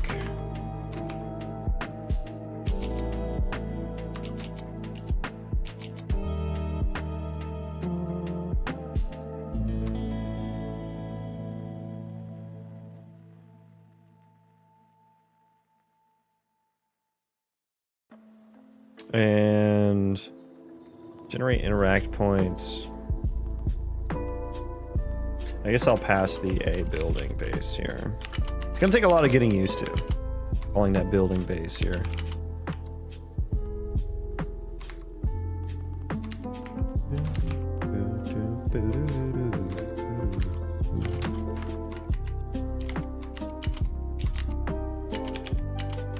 And then game state.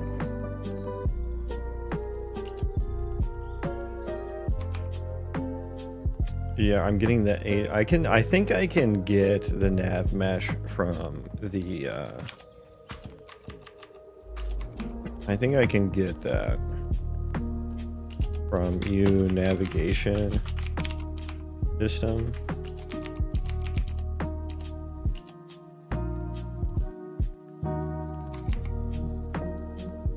Oh, I need the world. But I can get that. Here we go. I can get world from building. So whatever world the building's in. Navigation data.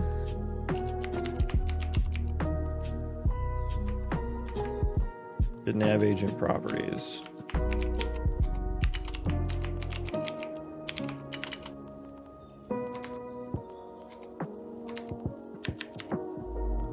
Yeah, there we go.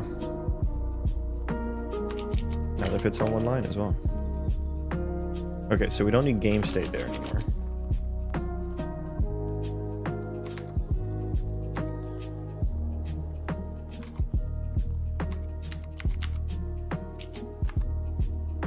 Get building bounds is protected.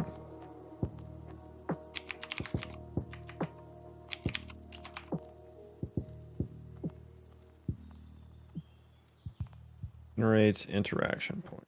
This is just going to be here.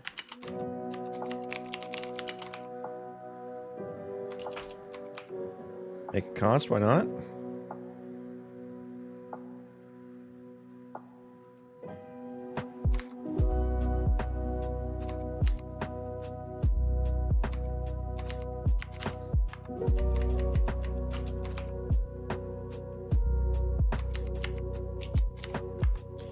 Building, yeah, I guess we'll need to capture that. This also no longer makes sense there. Can't capture this from a static context. That means that's pretty meaningless. Yeah, we will make sure that we don't need that as well.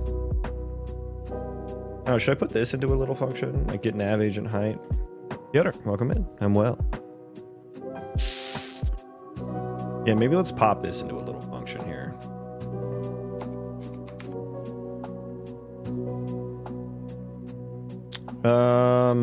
Do I have navigation utils?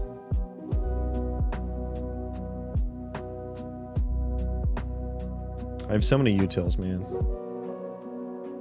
Those generic utils, perhaps. I thought I had some sort of pathfinding utils.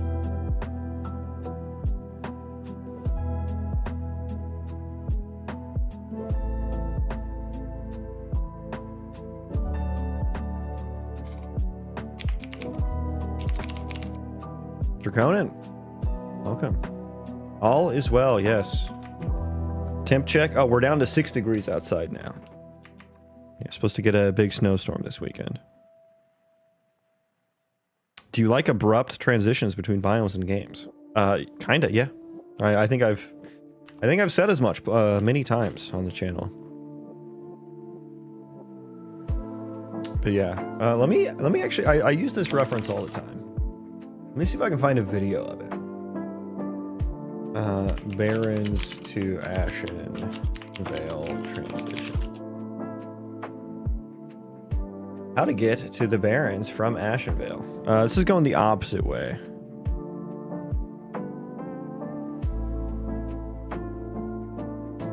It's always about ally to Barrens.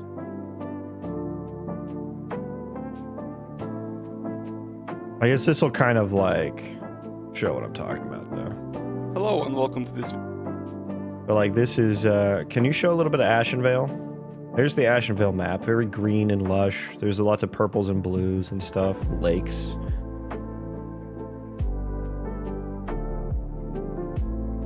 He's like talking about us because like there are guards here. This is like the Baron. I'll make this bigger here. This is like the Barrens where it's all like Savannah-y, right? Like this transition 100% doesn't make sense in real life, right?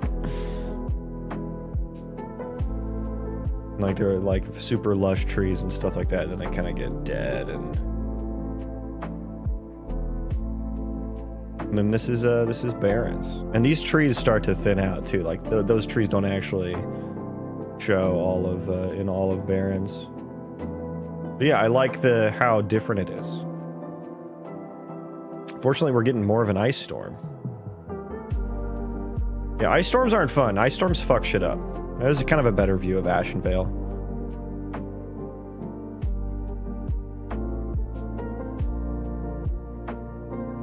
But yeah, I don't know. It's kind of a shit example of what I'm talking about, but you actually go there in-game.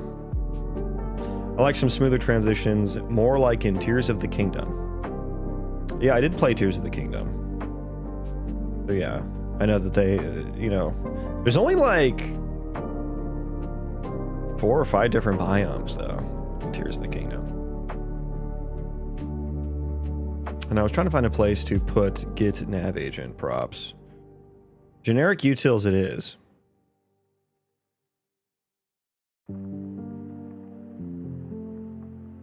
I should move these. These no longer belong in here.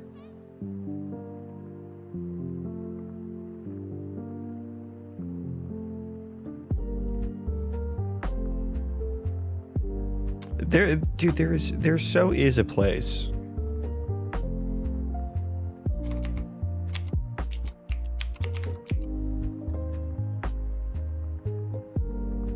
Oh my god. Get projection data.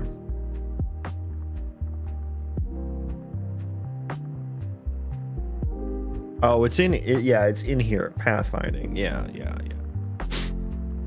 And honestly, I should be getting... No, I think agent height makes sense here. I'll throw it in generic utils then.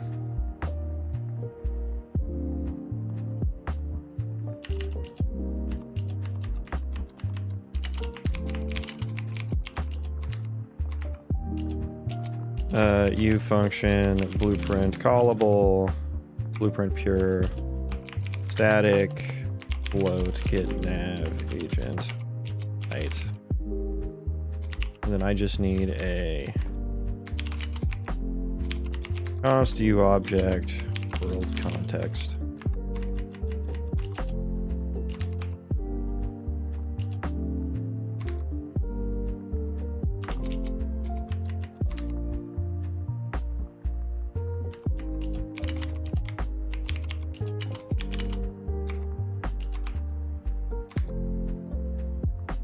What's the, is it check? Like, I want to know if this happens, but also don't crash in production, you know?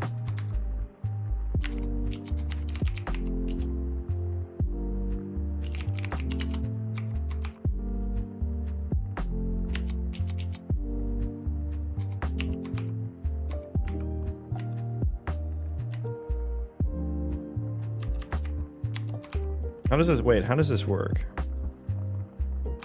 Is it assert?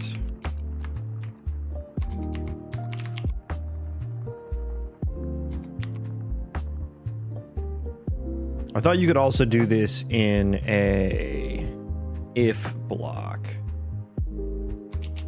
If assert or ensure. It's ensure. Okay, ensure. That's right. There we go. Wait, am I using that context correctly as well?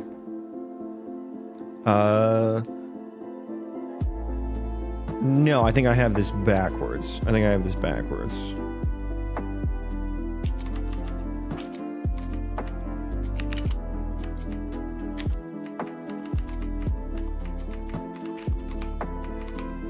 we go.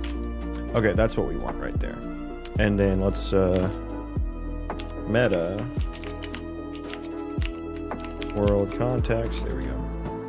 Okay, so get nav agent height is what we'll use here.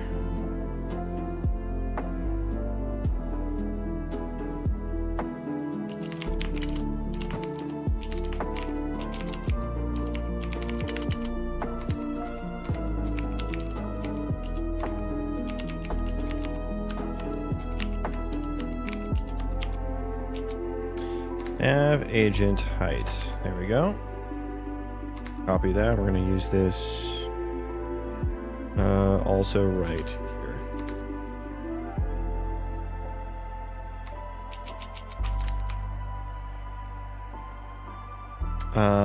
Building. Yes, so we need to pass in the building here too. A building base. And I think we can have this be const. Game state. Oh, we need this even higher.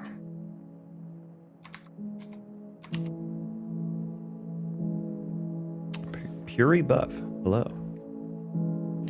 I'm hoping it won't be as bad as predicted. That's always how it is here. They always like, and I guess that's a good thing, right? You should definitely overestimate severe weather for safety reasons. But yeah, it's never as bad here. I don't know if it's the same where you're at. Last bad ice storm here was about 20 years ago, and it left some areas without power for 10 plus days. I think I remember that. I think I was 10 years old when that happened. Actually, we may be near each other. I won't say where I'm at, but I think we may be near each other, because yeah, we had one about 10 years ago as well.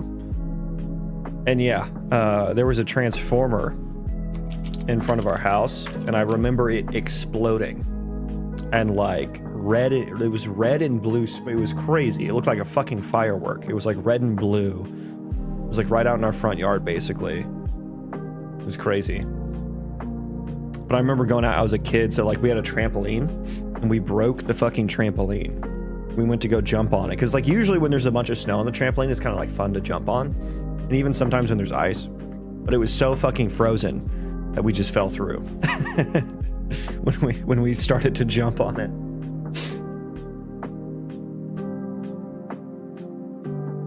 Actor location. What are we building here? Yeah.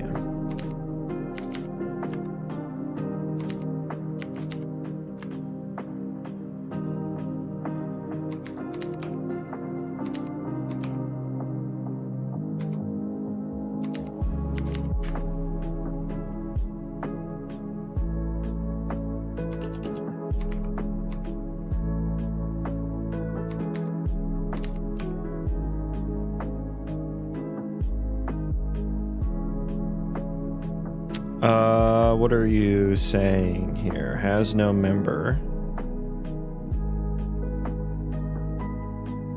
East Coast. Okay, maybe we're not then. We're not at all. I'm in the Midwest, so.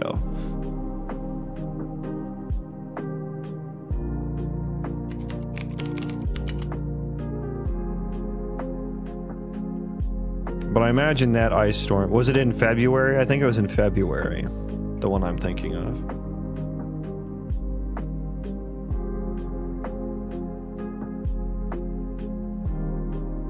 Oh, but you're from the Midwest. What are you talking about, man? What did I get wrong here? Oh, because it's fucking cost. I hate that.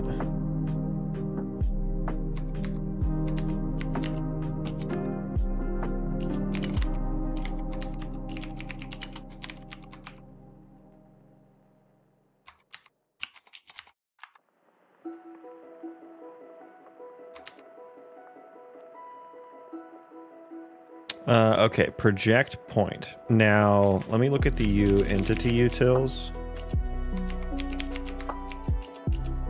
Is there not a project point to nav mesh or something here?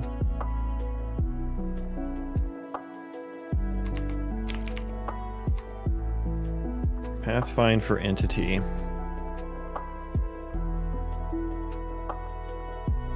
Yeah, getting it this way is a lot better.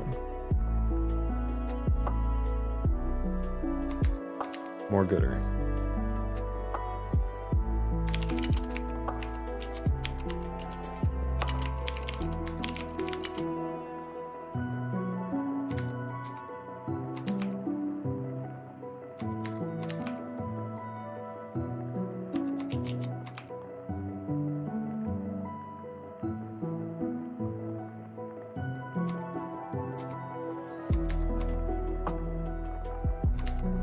Yeah, it's been kind of a lame winter here. Like, it's actually been, I think on Christmas it was like 70 degrees, which is fucking wild and scary. And I remember there was a tweet someone did where it's like a day 10 of decreasing my 401k contribution each time I can comfortably wear a t-shirt in December. which hits, you know.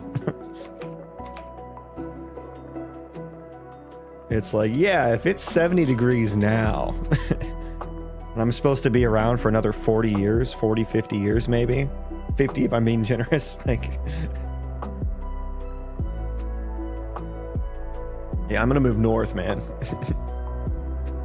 Lucian Galaxy, welcome. About to have a mountain of snow dumped on me. Speak for yourself. Hey, that's how we got to this conversation. I am too. We got a big storm coming. See, have we hit 5 degrees outside yet? No, still at 6. I have 2 little tiny dogs. One is an absolute derp and I don't think can feel anything. But the other one is like a little, he's such a little prince, and he's a little tiny Yorkie. He's 6 pounds soaking wet. Right? He took 1 step outside this morning and like he was like clawing at the door. He's like, "Let me back in. Let me in." Of course, my other dog was out there doing her business, so we had to wait for her.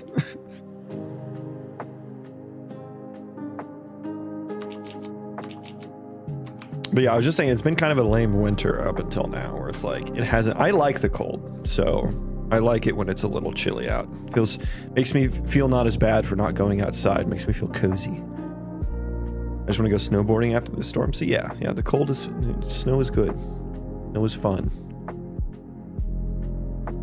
The global warming aspect is not ideal. Good luck.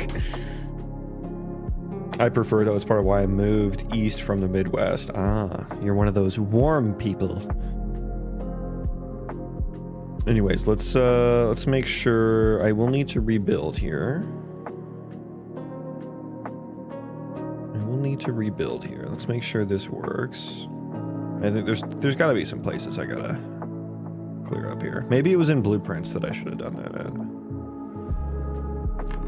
Yeah, I'm sure blueprints will break. Let me check the includes hierarchy for my generic utils. which is the best class name that you've ever heard. Well, no, all CPP files, so we're good there. I much prefer high humidity to coldness. I don't think that's weird. I think most people prefer warmth to cold.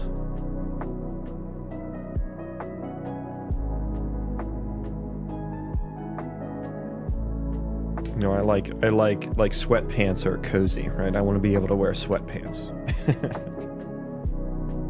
I got my jammy pants on. It's go time. And by go time, I mean sit at my desk time. Everyone around here thinks I'm crazy when it gets humid, but I'm fine with it. The natives? The locals? They're not used to it by now? It's like the most humid I've felt is in fucking New Orleans. And it was gross humid. It was yucky. Like you would just step outside and start sweating. I didn't like that.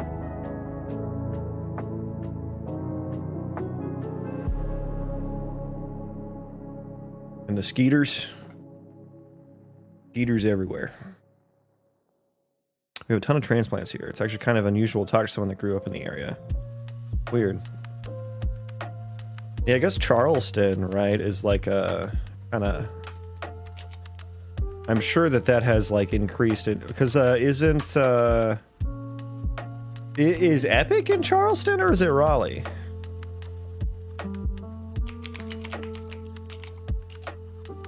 Oh, Epic? No, that's a different Epic.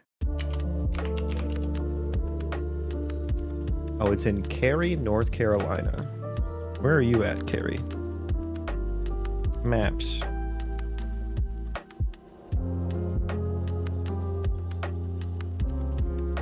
Okay, it's outside Raleigh. Okay.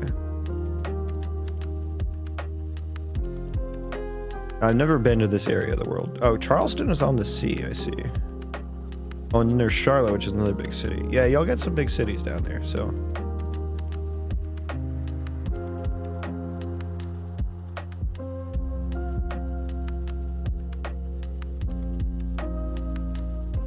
Go away.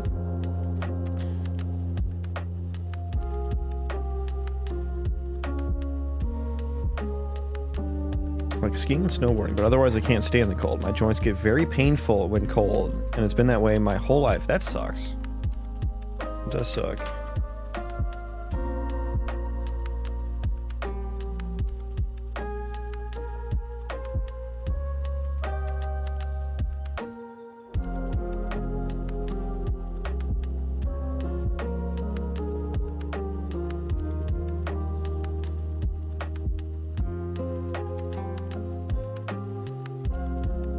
Okay, there's going to be some broken things, I believe. No. Okay, that's interesting. Can you still construct that building?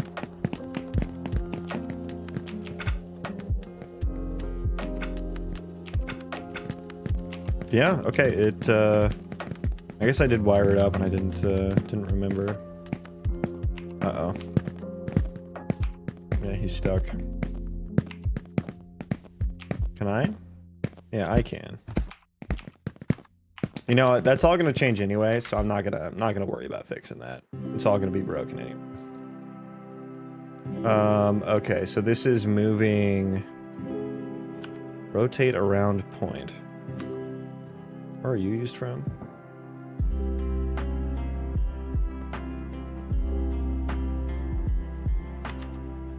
Okay. That's, I suppose we can keep that one in there.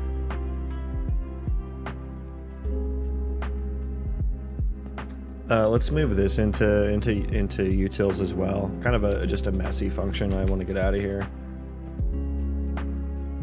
Put that way at the bottom. And then we will pass in T enum as byte E building type. Building type.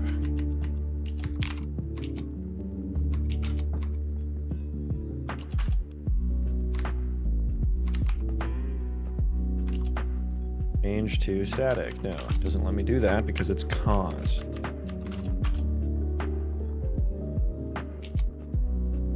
Still doesn't want me to static.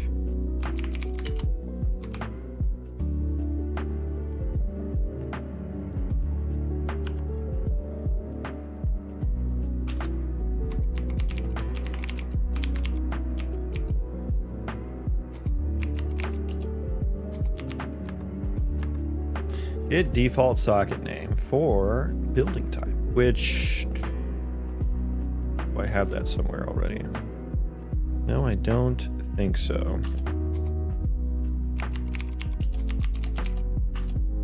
I mean, if I'm gonna like double, you know what? Yeah, just change this to the actor then.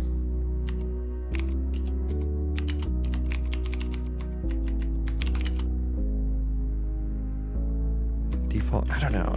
Type makes more sense. Yeah, type makes more sense there, even if we're...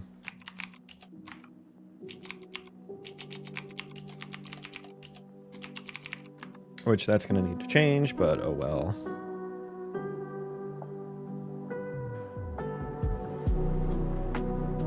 Socket name. Well, why do I don't know why I do this. Okay, anything else I want to scooch over before I start changing this?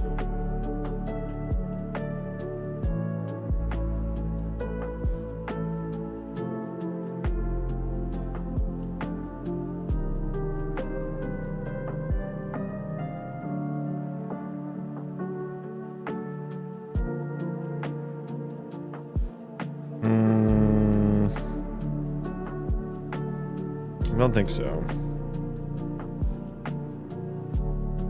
Remove construction effect. That's only called from in here, though. Okay. This is going to be move some building functions into utils.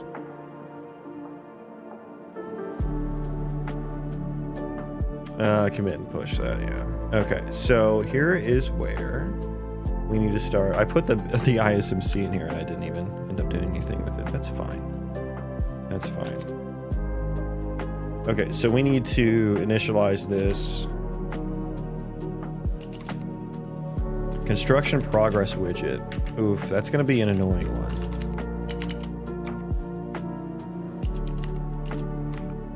Building ISMC dot set or pointer set static mesh.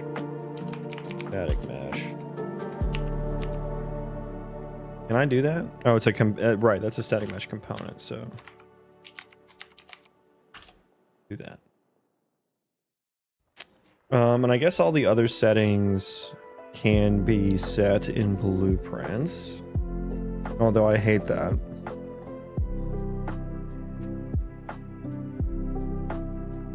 I made these movable.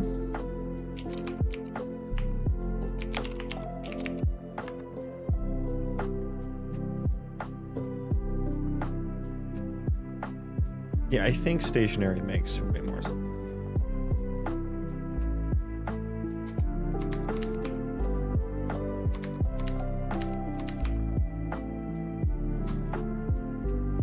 Okay.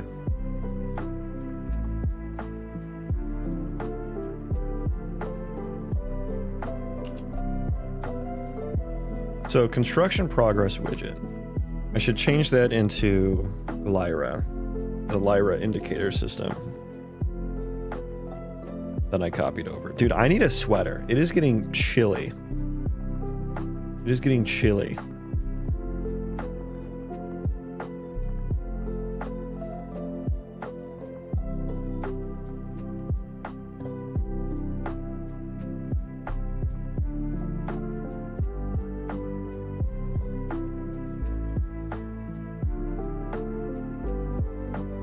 I will worry about that. Oh, we should delete game state now too, right? Don't need that. Don't need begin play either. Post initialize components. Yeah, let's just start getting rid of stuff. On serialize, I need to do that. I will need to do that, I think. Although, These are effectively going to be... No, I think I do need to... I don't know. Kick that can down the road. I don't know what I'm going to do with the serialization yet. Okay, so when we init building object, it's actually going to be for an instance now. And where is my, like, spawn building? Isn't it up in here? Up in here? Up in here. Yeah, okay, so... This is where we want to... we have the class. T subclass of a building base. Yes, so if... Or rather, we should find or add... No, we can't find or add because it's the T object pointer. So we'll say if... Building actor instances... Find... Class... I'll go auto... building base, which we should change the name of actually now. Building base or something like that. So if we don't have a building base, we need to add one in there. Add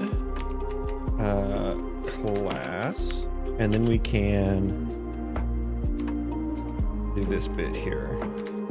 I don't think we will need to do any of that setup there. Well, let's maybe make this prettier.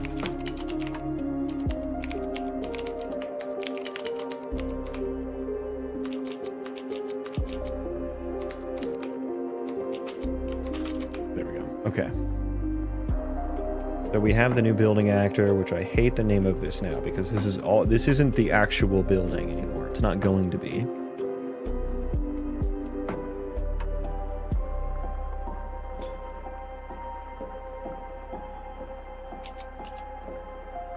So what we're going to have here is we're going to need to add like a new instance. And we actually do building base here equals that. The object pointer building. Oh, it's a pointer.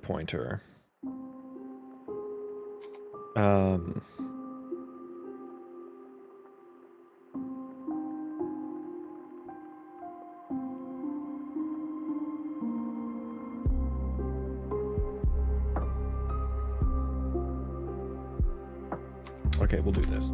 Do the old-fashioned way. Contains.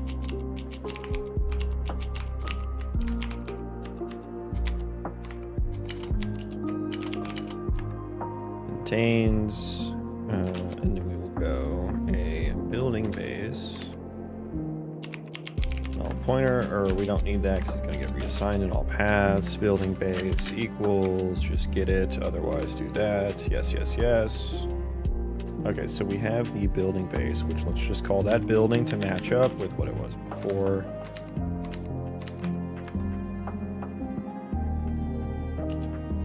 Init building object. Okay, so we'll need to add the instance now. So init building object, I think we do this, and then this returns an instance here, an instance ID. It should now.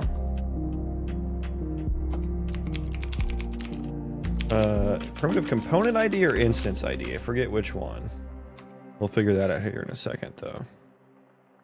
What I called it I think I just said building ISMC.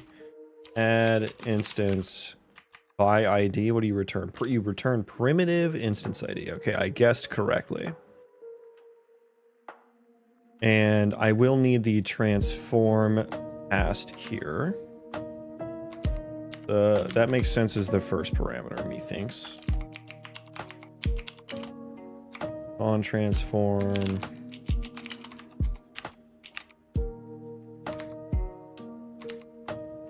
Spawn transform. Do you take anything else? World space. I believe that to be true. And we will say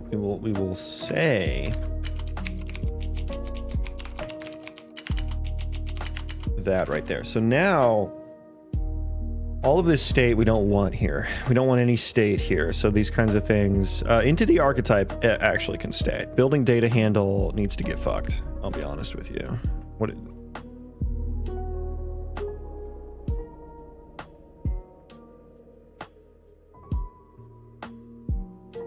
God, it gets red so much.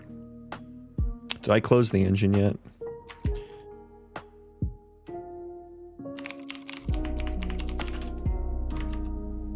Building data handle. At least it's just debug information there. It's not too bad. None there. None there. Okay, let me look here. Maybe your writer was lying to me about how many usages this had.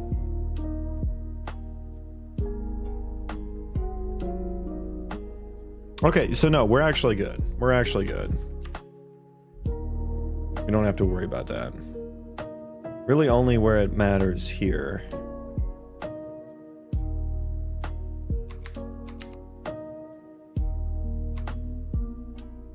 We can go ahead and delete that, I think.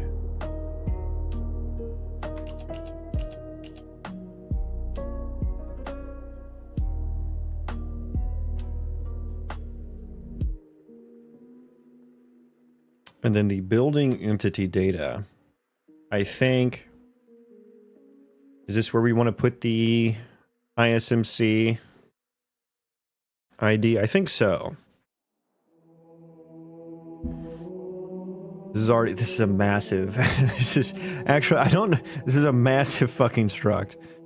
But see, the thing is, these building settings have the class on it, which is what we're going to use as the key for looking up the ISMC.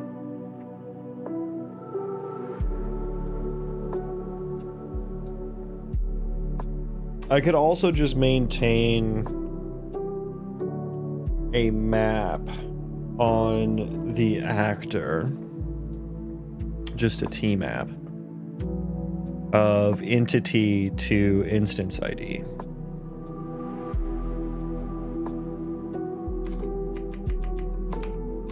And then use that here. Let me think. Should I put it in the ECS? Should I put it in entity data?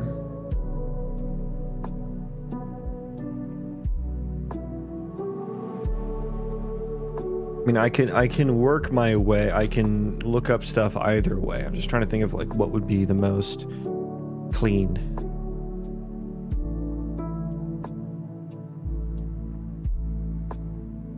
This instance ID.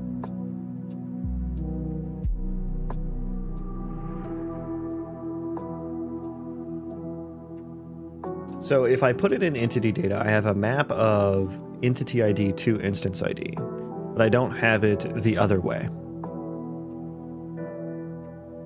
Instance ID to entity ID, which I think I need that. But I do think I will need to put something in the map here, or in the... And then I think get entity, I should change that here. This should not be an entity interface anymore.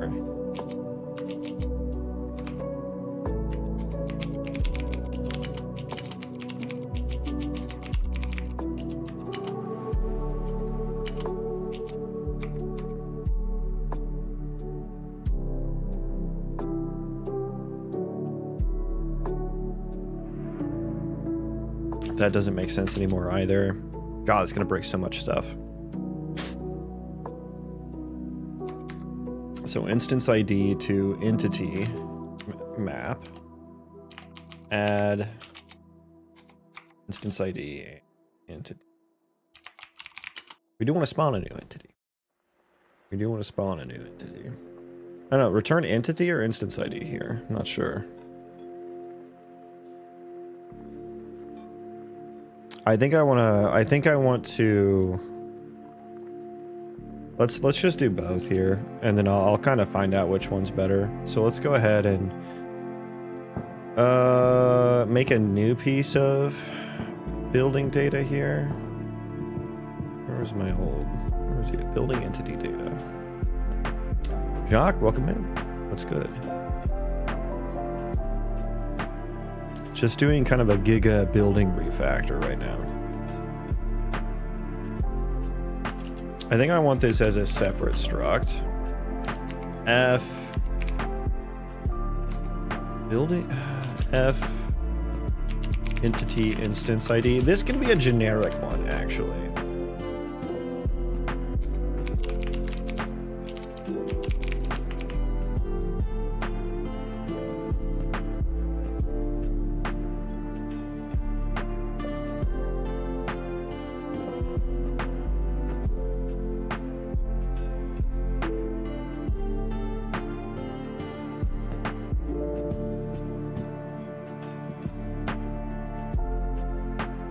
Programming's going well. It's going well. I want to move this into something a little more generic. And I think I already used like primitive instance ID in here. Can I control shift F in a directory? I can. Nice. Okay.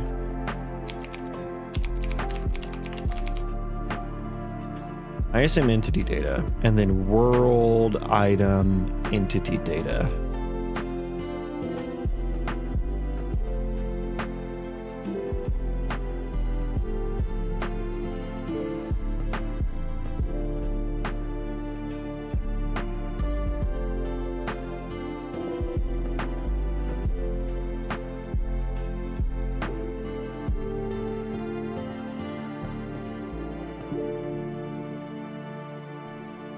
What's the hardest thing I've programmed?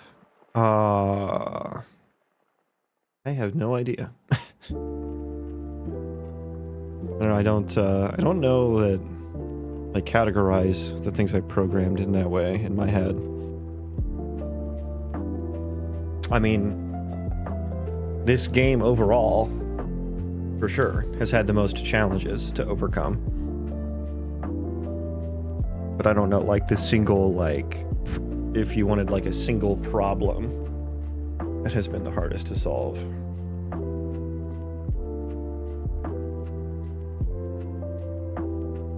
No, I'm not sure what that one would be.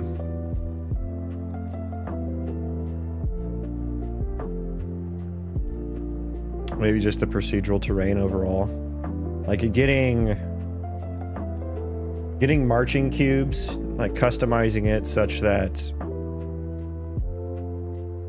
like in a compute shader as well. So it's not like it was very debuggable. That was pretty difficult. So a marching cubes compute shader that was custom in order to handle combining a height map with 3D data. Like that was pretty difficult. I don't know if it was like the most difficult thing, but that one, like when that clicked and I got that to work, that was a pretty good eureka moment. I think that happened on stream. I'm not sure though. Okay, what's the easiest thing? Okay, all right. now you're just memeing. Procedural terrain is so good. Thanks, man. I think I can do better. Actually, I think I can do better. I have a lot of ideas that I would love to pursue, but the terrain it's good as it is, right? It's serviceable, and there's other things in the game that don't exist yet that I need to work on. So, like buildings.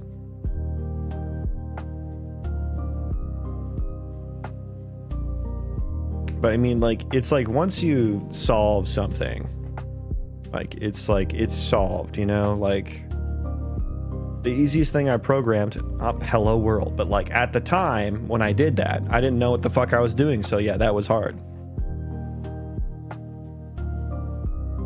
There have been some leak code questions that I've done that have been fucking difficult.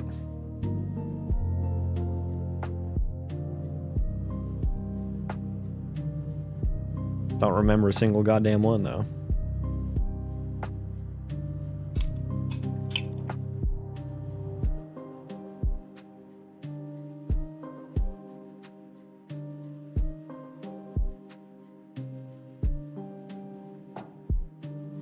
What do I want to do with this entity data?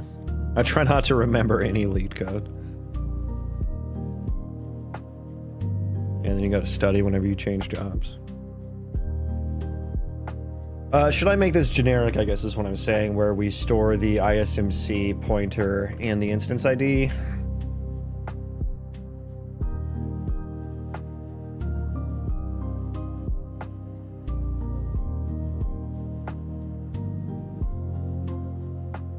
I don't know. I think we can probably, let's just like make this specific building instance entity data.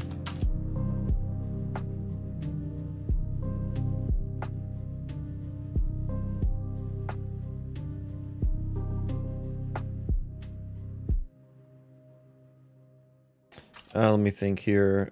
We would want, yeah, I guess we'll just take the object pointer to the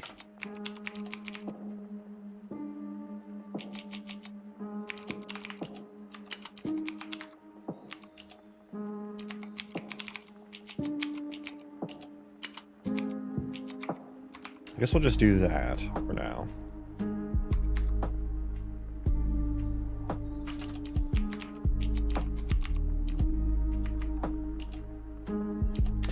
F building instance entity data for the new entity.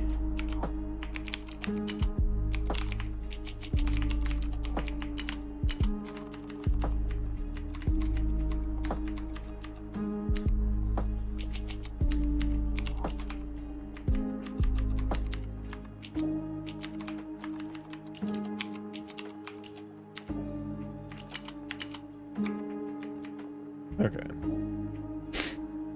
We'll do that.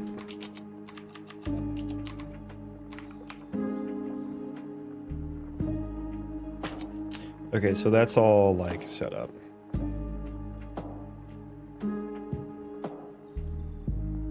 Yeah, and so all of this, they all need to take in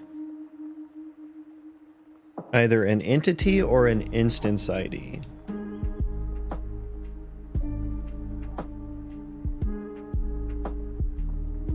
Is that how I'm gonna do that?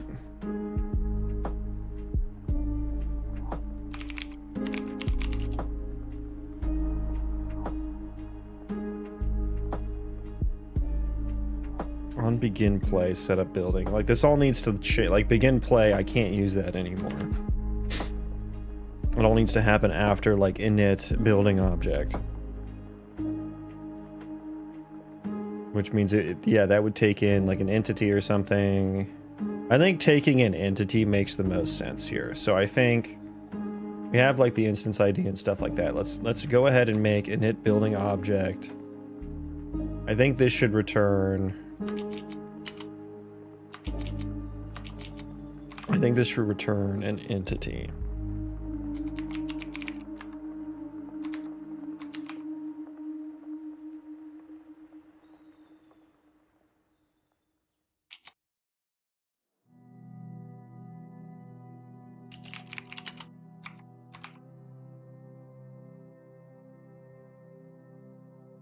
If entity archetype. Yeah, this is interesting. We'll do something like this. If not, because like, yeah, if we don't have an entity archetype, we shouldn't do anything. And honestly, we should, let me write the ensure there. What's the opposite of ensure? I would like an early out here or something. I thought it was check.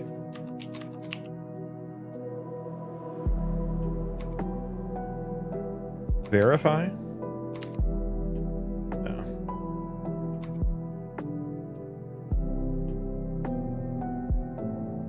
Check, verify, check code. Where is ensure at?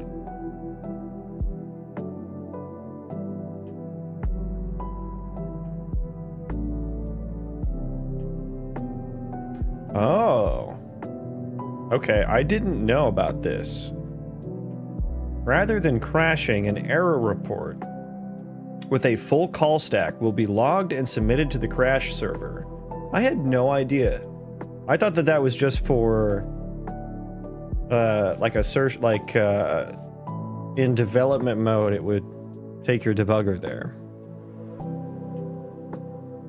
It's useful when you want runtime code verification, but you're handling the error case anyway.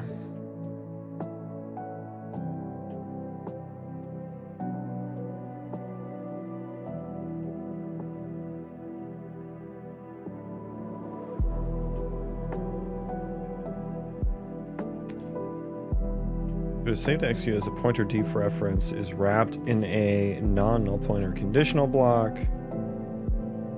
You still want to find out if this ever happens so you can avoid side effects. What is the... I want the opposite of ensure, though, for early outs.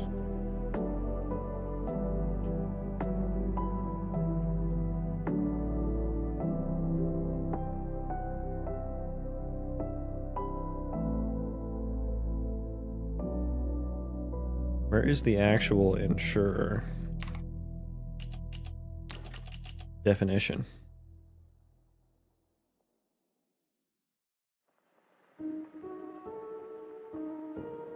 The fuck is it?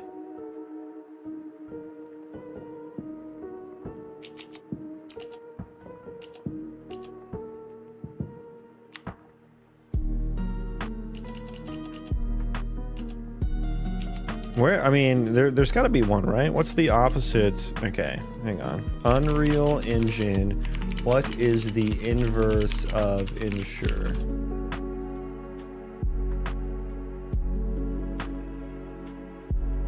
Oh, you can just put the opposite condition in there?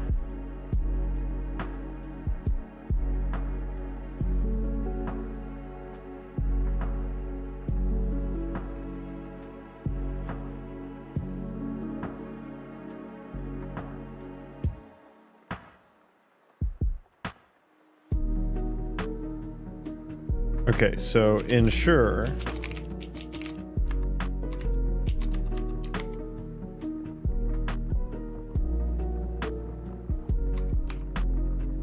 So wait, does it log if the thing is true or if it's false? Is this something that is done in the engine?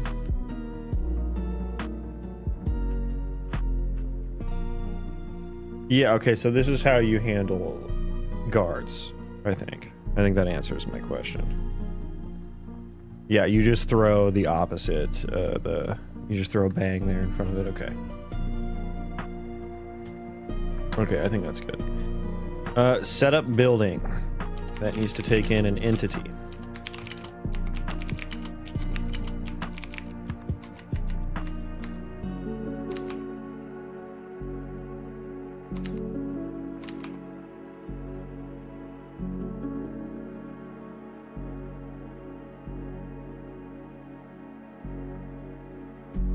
And with that being the case, this can be static now.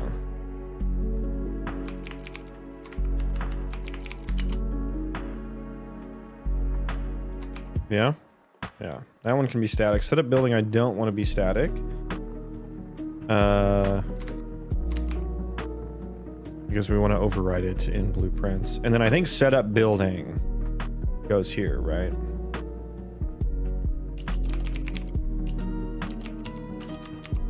I think that would go there. Although it would happen after spawn, which we finish spawning after init building. So yeah, that's exactly what we want to happen.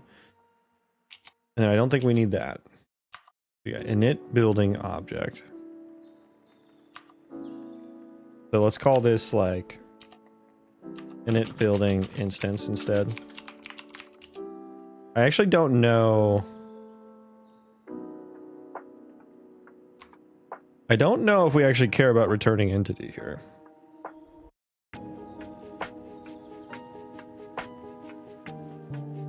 Okay, finish building. Blueprint usage.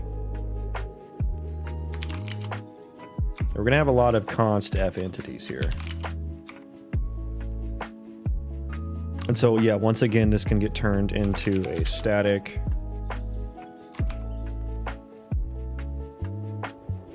Get sleep location. Yeah, I don't think I don't use that anywhere. Let's just delete it. Sleeping is broken and has been broken for some time. Where are you used? Get named component location. Share. Okay, it's like sort of used, I suppose. Okay, and let me go down here. So we're gonna also get entity. We're gonna change you.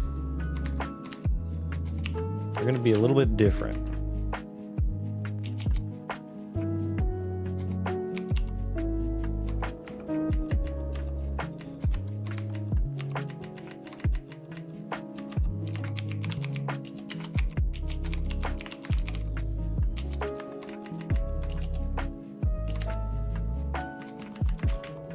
hate how it never puts it below, or I hate how it always puts it below the with editor, the writer auto create declaration.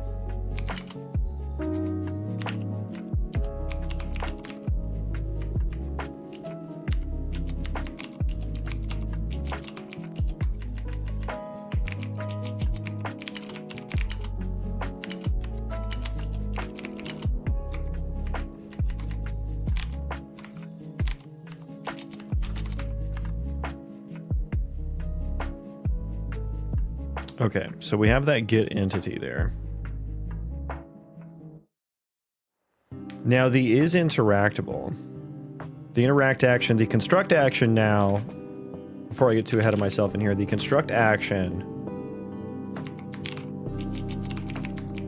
should now have an F primitive instance ID or an entity on it. Not sure. Maybe these interact actions would all benefit from having an entity on it, since now literally everything in the game is an entity now. It didn't start that way. So that's actually kind of cool. I do like that, because like when I first started, I was like, okay, just NPCs are going to be entities, just so I can, you know, do the needful, do what I need to do. And the more I used it, I'm like, wow, it's actually really useful to have everything registered with the ECS. And I thought like putting more stuff in there would overload it and like, you know, make it, you know, make some of the NPC stuff not as performant. But like with the way that you can create views and groups and you can exclude things and you can just use like different tags and stuff to signify what type of entity it is, like you really don't need to worry about that. So it's a bit of a naive assumption there on my behalf. So that's all suffice to say that like I was like passing around U objects here for like interacting actor, interacting object, interacting with object. Maybe just entities are the best thing now.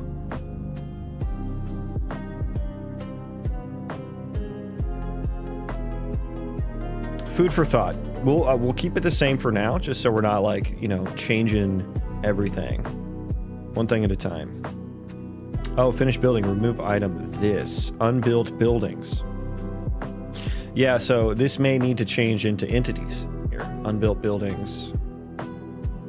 Yeah, so I think all of these lists no longer make sense to have entity in them. I don't think any of them do.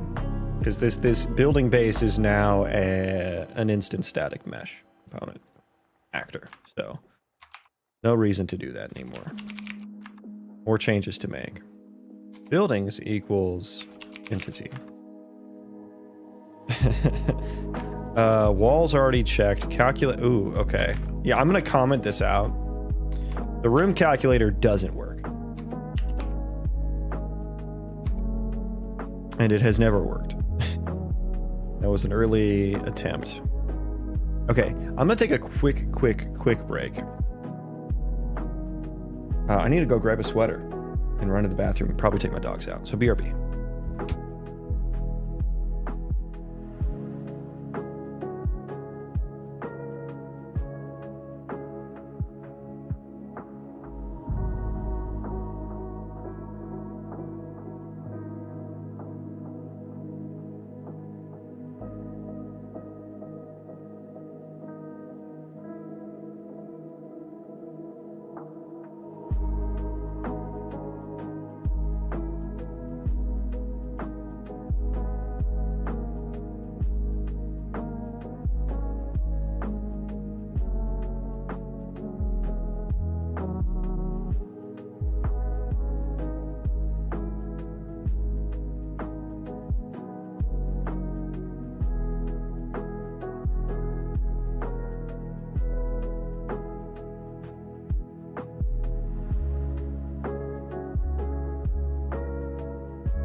Okay, sweater acquired. We are down to 5 degrees officially. We have dropped another degree outside.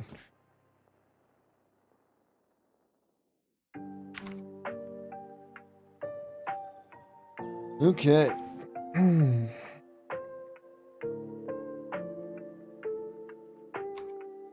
Back to the refactor. Can be constructed. I'm curious as to where this one is used at. Is valid select target trace. I see. Yeah, we could. Yeah, this can take in the instance ID. That can take in the instance ID. Now here's a question. We have a hit result here. We have a hit result here. It would be nice if I could get entity in there, but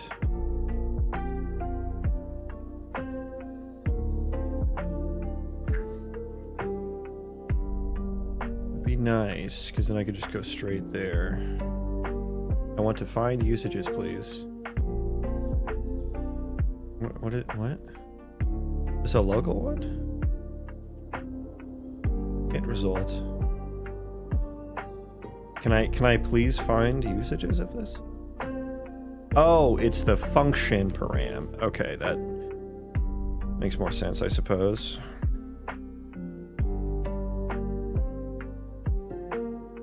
It is an interactable trace. So it is a part of my trace system that I've set up here.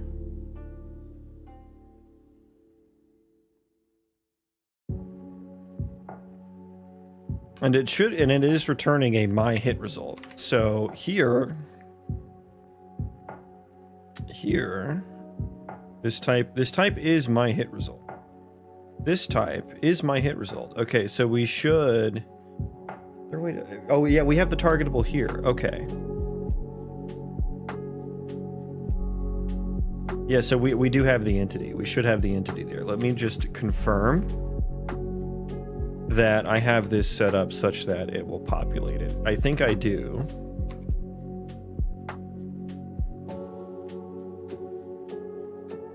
Yeah, we do targetable from actor. Yeah, ooh, if it's an entity interface.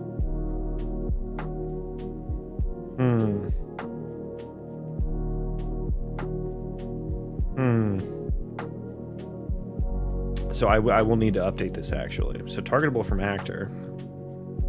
Maybe. I think this needs to change a little bit here. Is this only used here?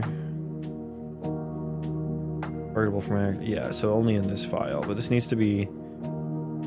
Let's change this to make targetable from hit. And then we just need to pass in the result.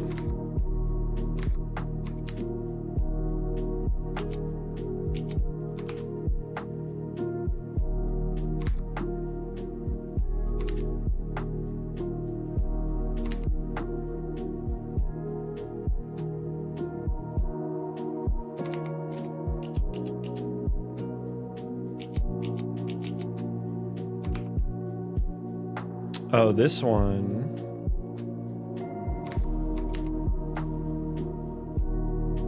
Okay, yeah. That one's good. That one is good.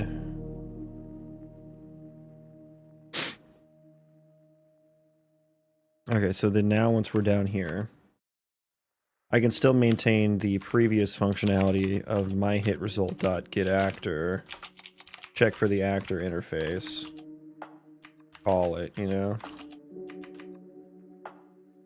But then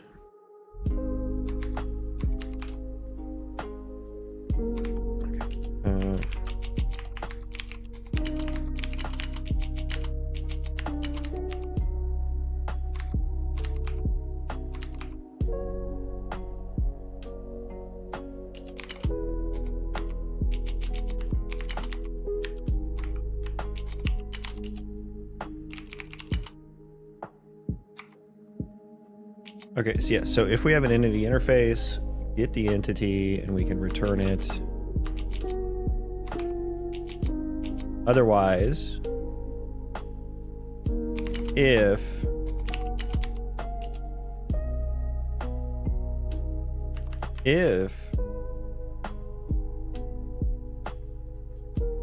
I have an entity, and this is maybe where the instance ID generic would come in handy, the generic entity data. Because then I could even do targetables on world items too. Yeah, I think that would be a positive thing. I won't refactor everything to use it now, but I think changing this to something generic would be positive. So just call this instance entity data. No core redirect necessary. I will make a new file for that.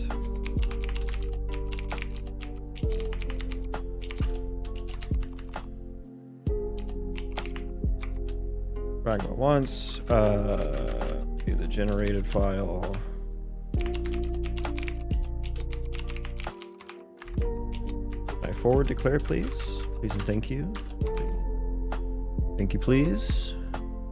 Okay, and so if my hit result dot entity. Oh wait, no, I am making the entity. Wait, I got all backwards. I am making the fucking entity here, right? Right? Yeah. Yeah.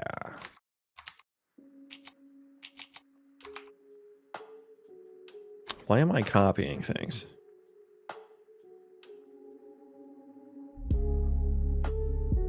Okay, yeah, so this is... Yeah, okay, okay. Maybe I need a new interface. A new interface? Ugh. Or maybe I just need to add a function onto the existing one. Or like get entity instance, you know?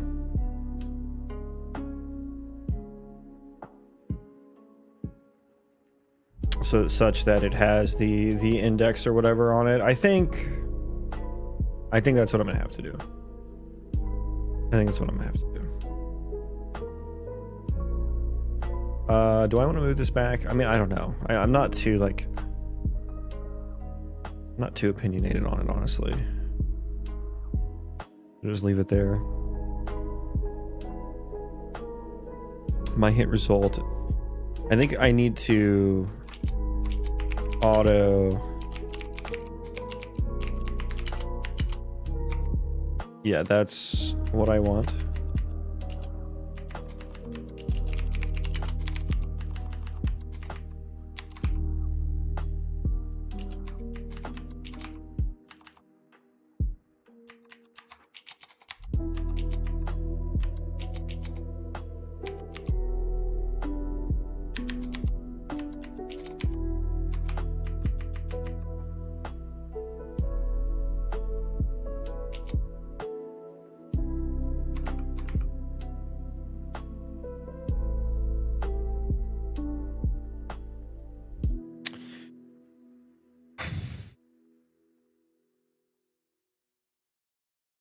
The component entity. Okay, so if the component is an entity interface, I think I need to get entity from instance here.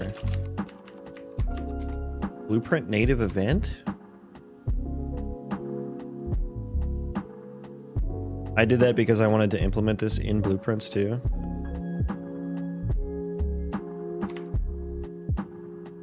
Why? I forget why. Just function calls.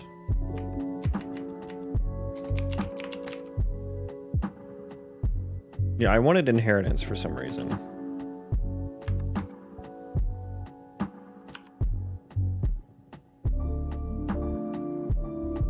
In blueprints. We'll keep it the same for consistency. The get entity from instance f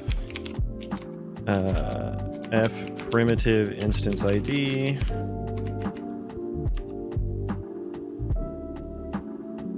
Is that blueprintable? Yeah, it's a blueprint type. Okay.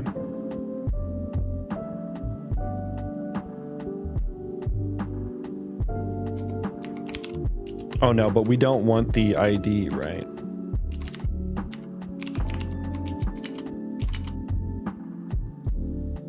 We want the index. So we'll call it get entity instance. Instance index.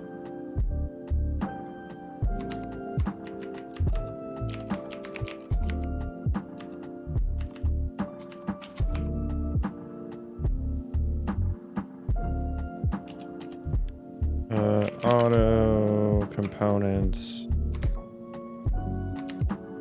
Component, and then my hit result dot item. I think it's item. Or didn't I determine that already? I always get that mixed up.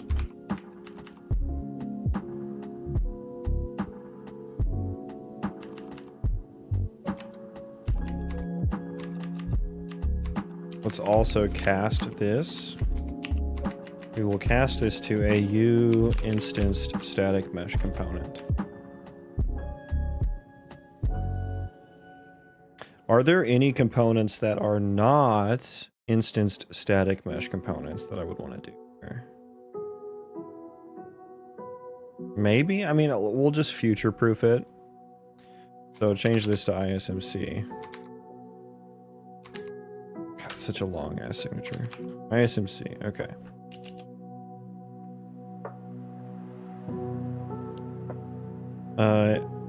And if we don't hit that, we'll just do component.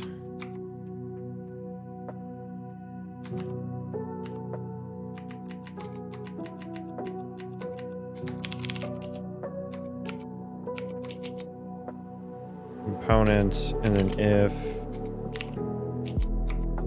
Yeah, that.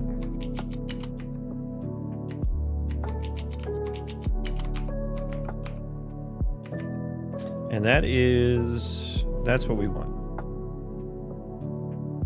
But now I need to implement that.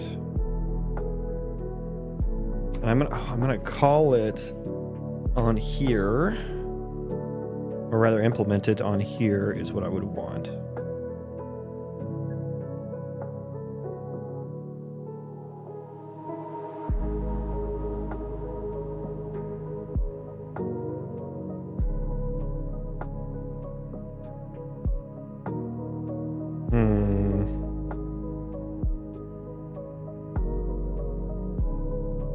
On a my instanced static mesh component,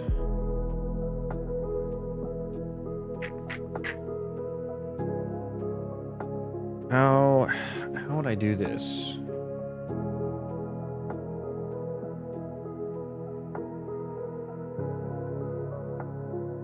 Do I just by default have an entity for each one of these instances? You know what would be cool is if I could make, because there's like kind of like this layer of abstraction, or this like the instance ID is no different than an entity ID, really, used for the same purpose. So it'd be nice to not have that level indirection. That's the word I was like. It would be nice to not have that level of indirection with the primitive ID. Or the instance index, and just go like straight from entity to instance.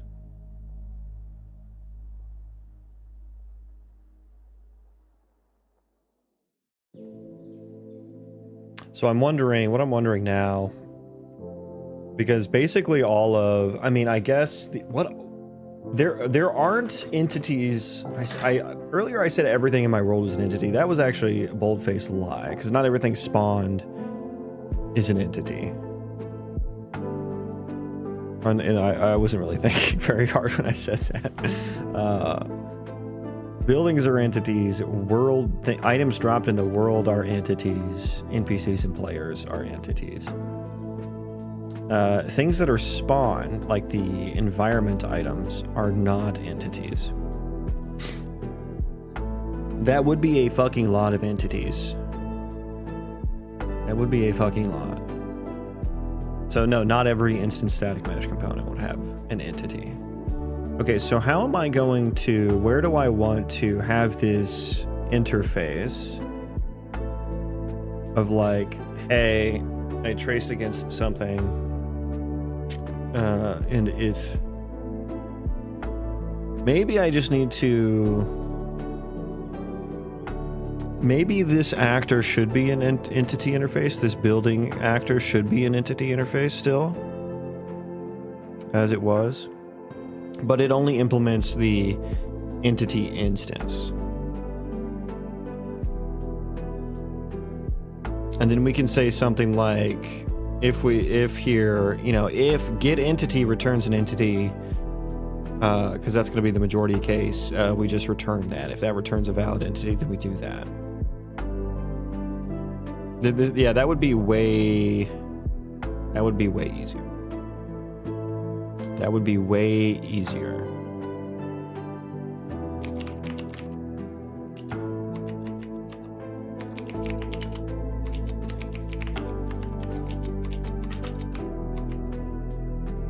And so we want the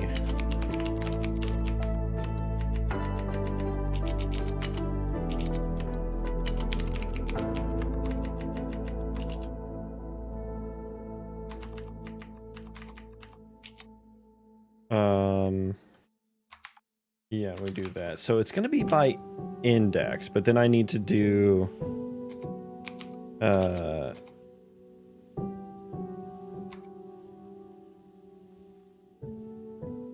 I need the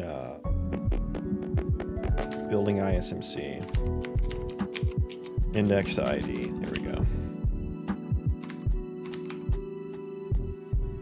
And return that. Okay, so now that we have that, go back here. Delete all, honestly, delete all this. Almost all of it. So this is F entity.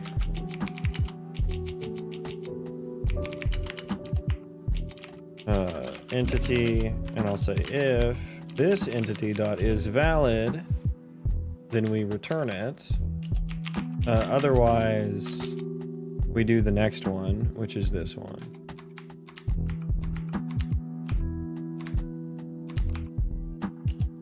And that's it.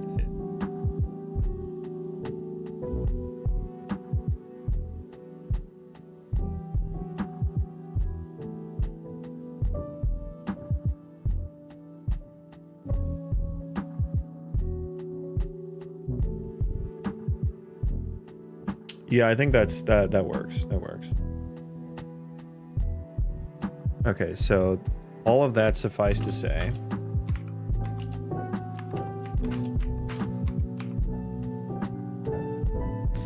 Can be constructed. I could pass the entity here now. That all of that was for that purpose. So we can pass the entity here.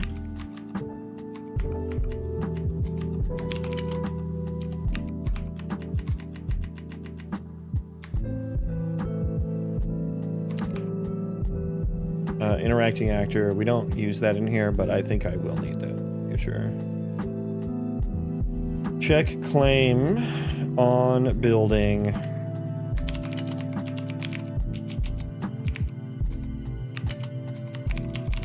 Yeah, and I should maybe, yeah, since these are all going to be like statics, basically, we should put building entity on there for clarity.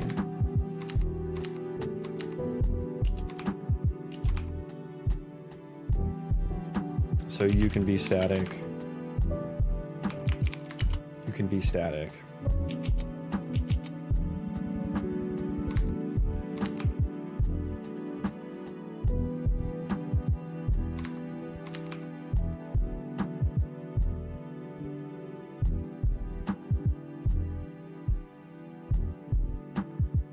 Get snap transform. Yeah, I mean, literally everything is going to change to a static unless it references some property on the ISMC. Like the static mesh. Like if we need to get like bounds or something, the bounds of the static mesh.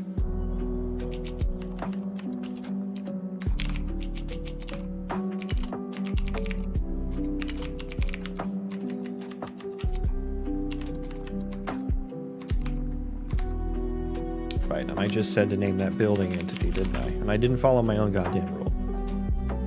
That floor object transform.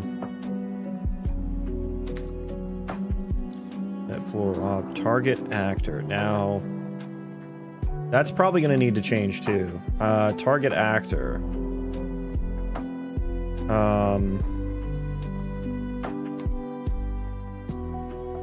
Target actor, get actor rotation. Yeah, that'll need to change to an instance.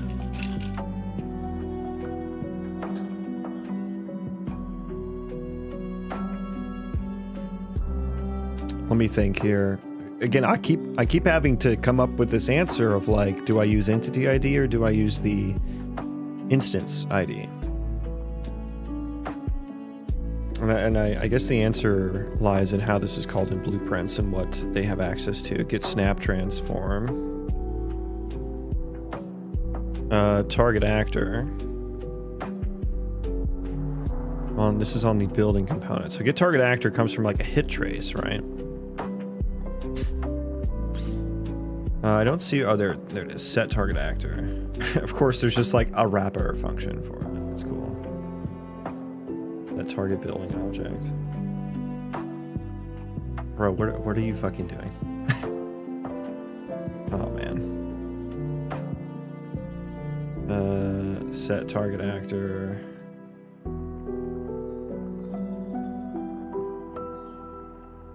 Update target actor. Oh my god, man. Set target actor, update target actor. There's like 3 different layers here. It just comes from a hit result. So, I mean, we should have an entity there, right?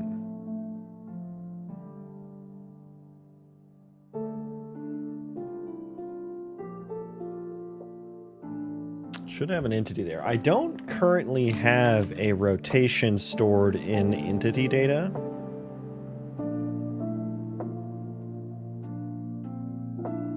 And we're getting rotation here.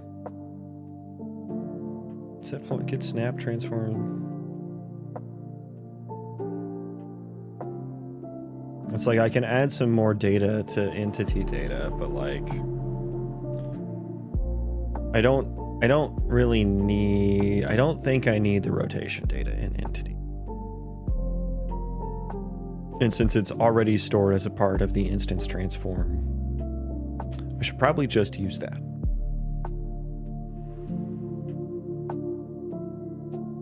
So target actor. Yeah, I think target actor is actually fine. Like that can actually be target building actor, but get nearest. So I do need the instance on that though, then. Like that's the catch.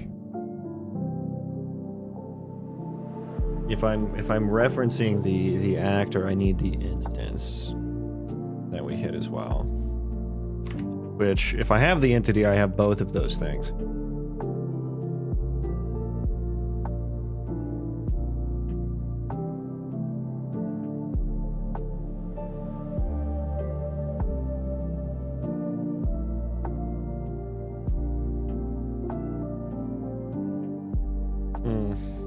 Man, that sucks. Oh, that sucks. This is gonna. I mean, the only reason it sucks is because of how this worked previously. Entity ID is just so much more flexible.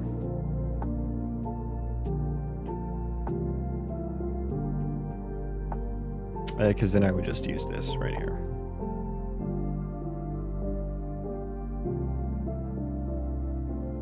Yeah, okay. We're gonna use entity everywhere.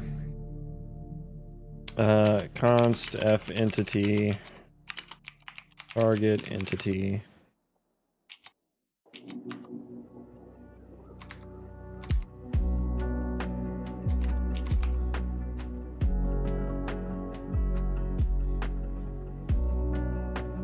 And then I guess I need to look up the instance entity data.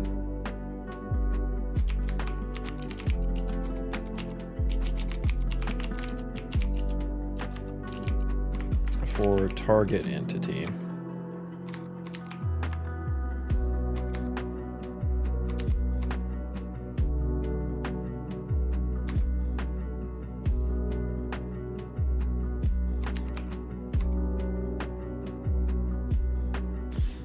Target entity. Okay. And actually set floor object transform. That should maybe just get passed in the instance entity data. Yeah. That's what I.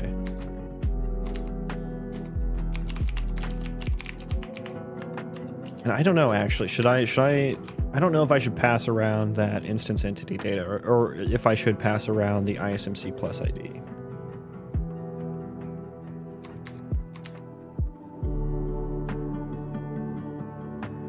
Honestly, a bunch of statics on the instance entity data might not be a bad idea.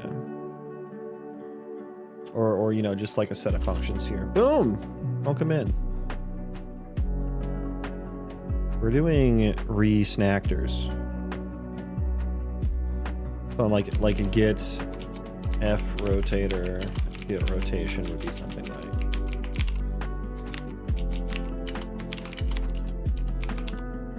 Oh, and I probably need to do this in, yeah. Or else I'd have to import it. Take me to.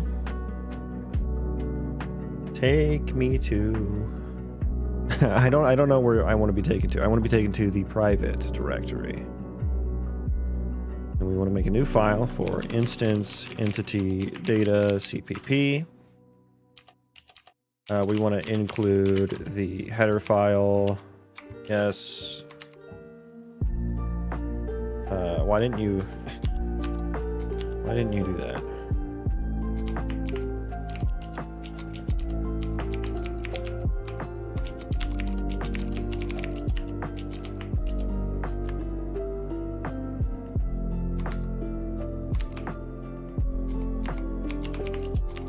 Okay. There we are, and we can import that and get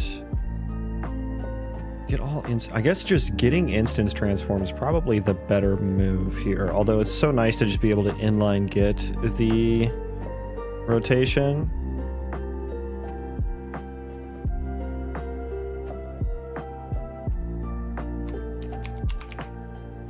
An instance transform by ID.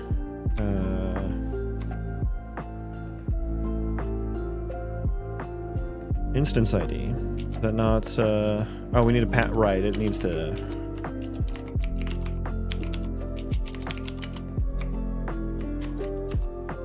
gotta pass it.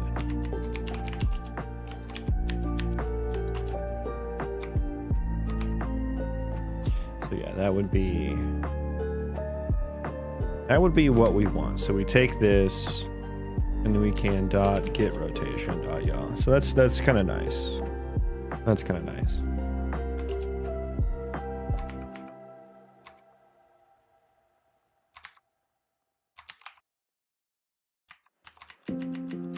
Instance entity data for declare that. By the way, boom, I think I figured out the mesh situation, the skeletal mesh situation. Oh boy.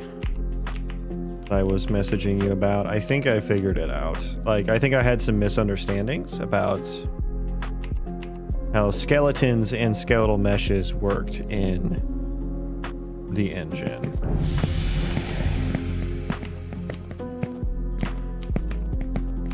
And so, like, even though, like, these two skeletal meshes are using the same underlying skeleton, the skeletal meshes actually carry information about the skeleton's bone proportions. That's a part of the skin weights, I suppose. Because, like, I was talking to my animator, and he was like, no, they use two different skeletons. And I was like, well, no. In the engine, they're set to the same skeleton.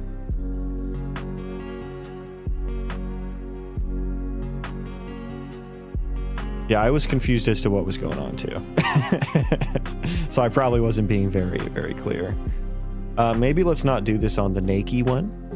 Yeah, let's not do that on the Nike one. But like, you can see the bones here. When I change to the female, you can see it no longer matches up with the bones. Now, the skeleton here is the same. That is going to be the same as my female one. Same exact skeleton, but that is literally just a set of bone hierarchies. It's just a set of relative, like relative bone positions and rotations. So if you look, you can actually, the bone proportions are changing. And what made me realize this was, if I can open that, please, thank you. So if I go here and like human male,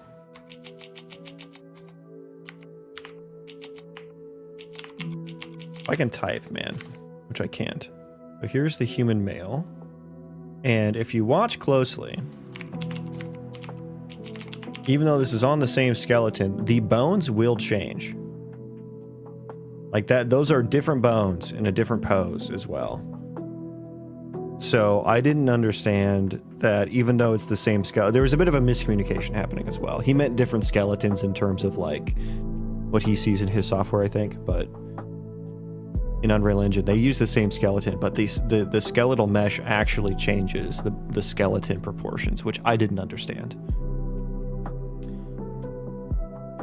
Yeah, because it's rotations, you're offsetting the distance from the bone, and then the animation becomes cursed. Yeah, I was just like, I think there still is a way to get what I want. I just thought that the blend shapes would carry that information as well, or should, but they don't. They're just vertex positions. So what I'm going to try and do is, like, if I have, let's say, 8 different races, 2 genders for each race, that means I would need to have 16 skeletal meshes for each chest piece, for one chest piece for every race. And if I want hundreds of pieces of gear, that's, you know, thousands of skeletal meshes that are just a lot to navigate and stuff. So if the modeler keeps all the vertex IDs the same, which I think he has been, I'll make sure that stays the same moving forward. But I think what I can do is I can just have because like for all of the female skin weights are the same per vertex, right? That's how the blend shapes can work, right? If that wasn't the case, I don't think the blend shapes would work. But I think what I can do is I can just, like in C++ or something, I can copy these skin weights from just a single female base mesh. So I'll probably just use the Nike mesh, right? Because that'll need to be different because of the textures anyway. So I'll probably only need a separate Nike mesh for each race. And then I can copy the skin weights from that onto like a single version of the equipment. And then all the races will be somewhere on this axis here. And yeah, I'll just set the skin weights and we'll see if that works. I need to test it out, but that's my plan. Otherwise, I'm going to have 1,000 fucking skeletal meshes in the engine, which I have no idea how that's going to scale, right? Because there's a lot of duplicated data there. A lot of it's duplicated. But yeah, that was my learnings. And this is all in an effort to get like super distinct races, right? Like it's really important to me to have, you know, like I don't just want the elf to be a human with pointy ears, right? That's super fucking boring, right? I want it to have specific animations. I want its outline, its silhouette to be completely different, right? I want the player to know, regardless of what gear what equipment a character is wearing, what armor a character is wearing, what the race is, because that's going to have important gameplay impact. And when you look at World of Warcraft, that they do that very well in both versions of the game, modern and vanilla. So it's going to be expensive to to pay for all of the animations, and my bank account is currently crying because of it. But I think it'll be worth it. So still just going to start out with human for now, for a while. But we'll eventually, I think orc might be the next one I do, because that'll be a larger mesh. But yeah, I'll just steadily commish the work over the years, over the next 20 years. And yeah. And you know, the World of Warcraft animations, they're not like super long animations. Like, you know, it's not like something like Elden Ring where, you know, you click a button and you watch a movie while your character does the animation. And, you know, these are super quick animations that happen within, you know, 1.5 second window, basically. So not that they're like low quality or low fidelity or anything, but just basically a base set of animations. And I'll reuse animations for attacks, right? Just maybe change up the VFX or something. 20 years, yeah. Hopefully not actually 20 years, but I'm not gonna kid myself that what I'm doing is quick and easy. Anyways, back to the resnactering.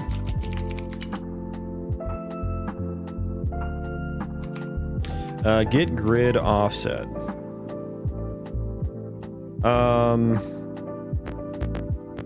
Get grid offset, I think actually, well, that's on building settings. So yeah, I guess we do entity here too.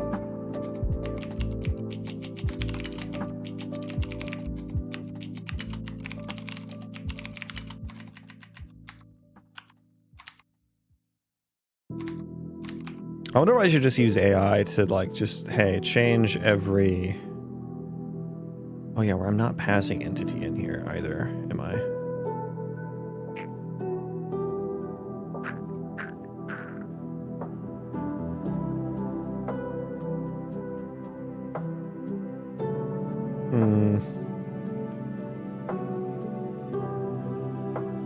I mean, I guess I can just get it from the... I think it makes more sense to pass entity in here though. Set floor object transform. You shouldn't be const anymore. Change this to building entity as well.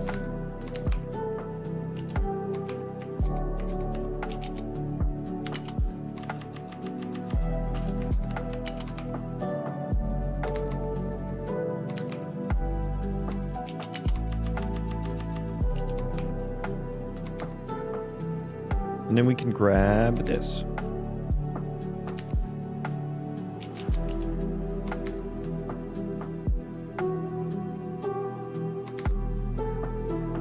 Oh, and this was supposed to be target entity. Yeah, target entity.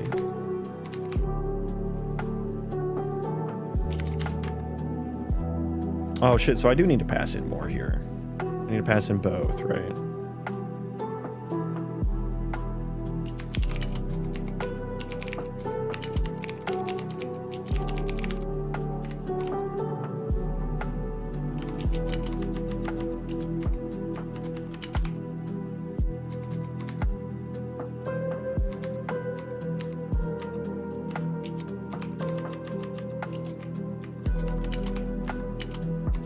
Building entity. Yeah, there we go. Okay, that's sort of done. Make it static. What did that do? I felt like that changed a lot. By the way, did we all see the new Fable trailer? Did we all see that?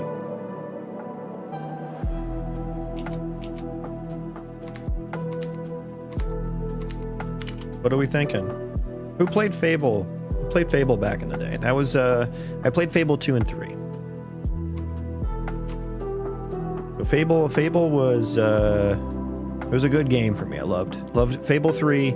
They had this like their equip menu and stuff is like you would press the start button and then you would literally get transported to like a room that they had preloaded, and then you would go through your physical wardrobe and like you had the same for abilities. You had to walk down this path, like select which abilities you wanted.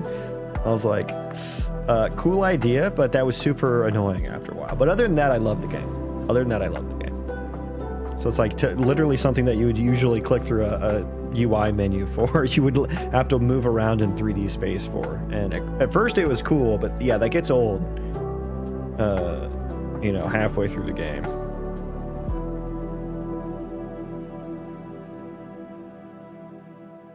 So I think we want to do the same thing here.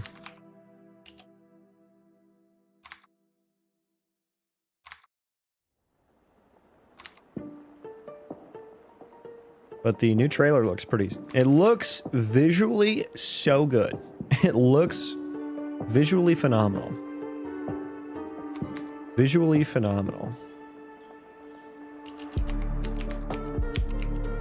May as well just get the transform here.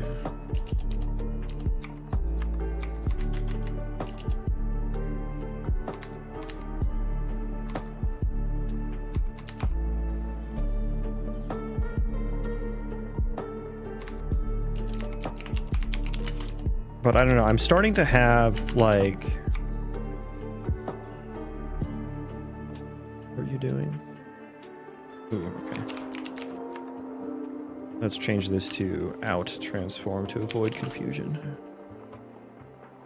But, like, I'm starting to have an aversion to games that visually look really good. Because I'm just like, my first thought was like, God, I hope it doesn't suck. And it's almost like the more visually impressive a game looks, the more it feels like they're not going to focus on the game design of the game. Like they've spent money, too much money on the art side. So I'm feeling myself start to get a bias.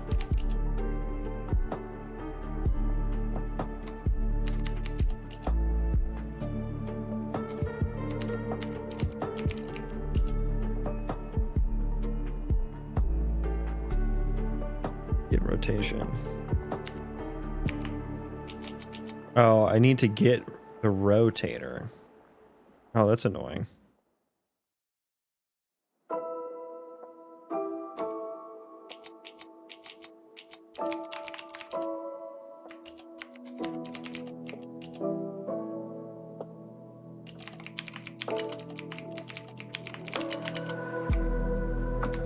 I just feel like there have been so many games that have come out recently where they look visually... They look visually amazing, and then they're just kind of shallow in terms of gameplay.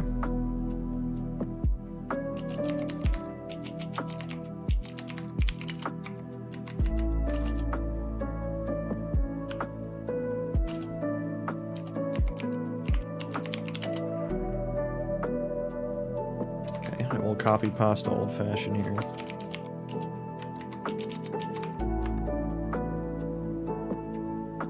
And they said, like, get correct rotation. I'll need to forward it through there. This UE5? Yes. Yes, it is. Target entity.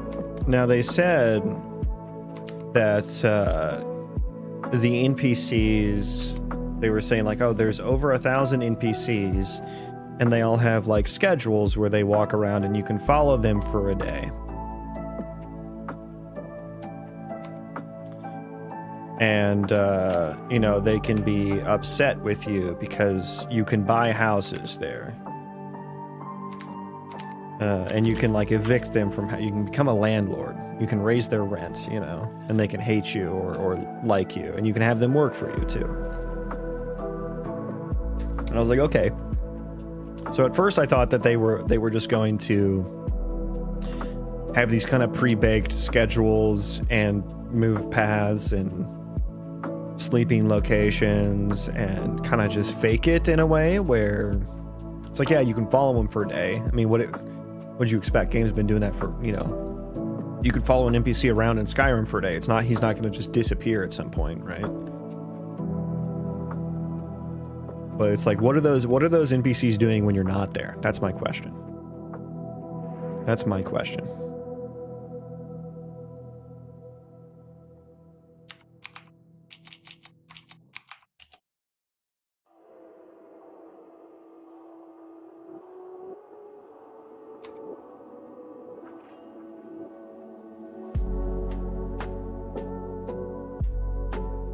Where am I?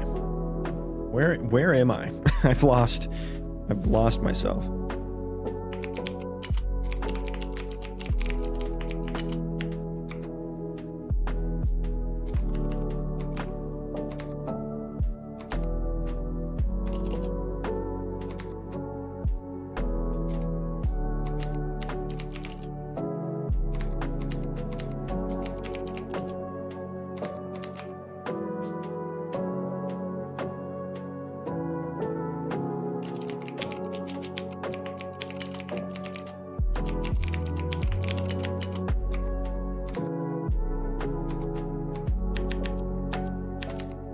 So I have a feeling what they're doing with that system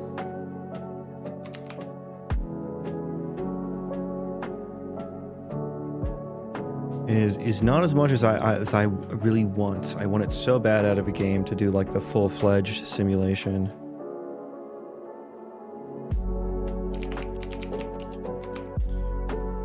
Target building actor, get nearest socket. Oh, wonderful.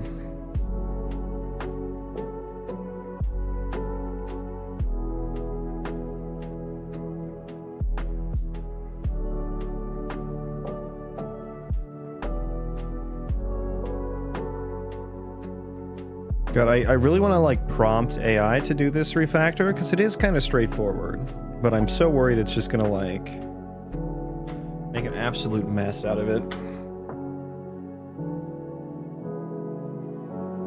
We'll give it a fucking shot. We can always undo it, right? Give me yeah, the good one. Edit. Okay, so we want building base. And I want these two. Okay, so dude, oh my god, okay. I hate it already. Let's redo that. Okay. I am changing a building base from being let me say this. I am changing buildings from being individual actors into being I'll spell it out, instance static meshes. Change all of the functions. I don't know, can it see? I don't know if it... Change all the functions that previously relied on entity being on the actor, the A building base actor, into accepting a const f entity building entity. See if I can understand that nuance.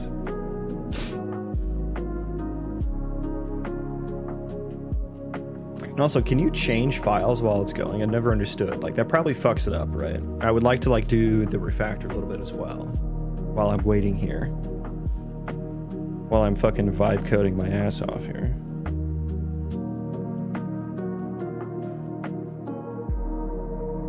Isn't this fun? This is so much fun.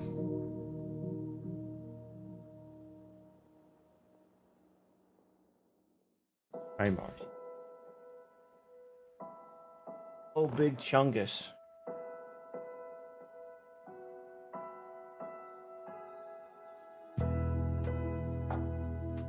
Oh.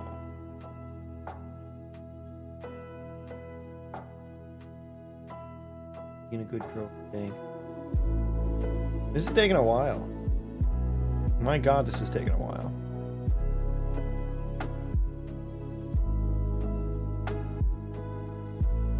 Bro.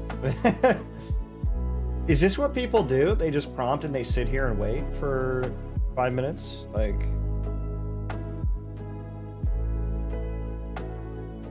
I have been trying to use this more and more for work. I don't use Copilot. We have our own tools, but I usually end up using the faster ones for this exact reason.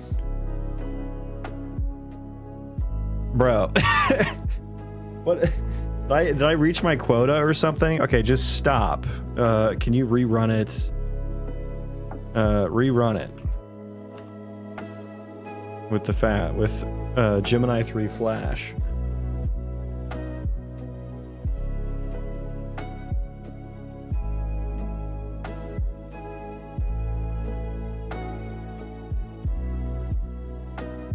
If I have to prompt AI, I usually do it preemptively so I can work while it does its thing. Yeah, but like, are you working in a different file? Like, how does that work? Because like, I feel like whenever I try to edit the same file, it like fucks up even more.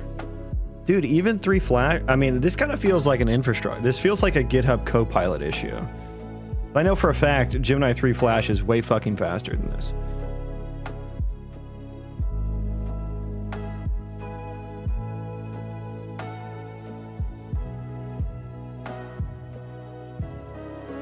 There we go. Holy shit, we have some results. Something.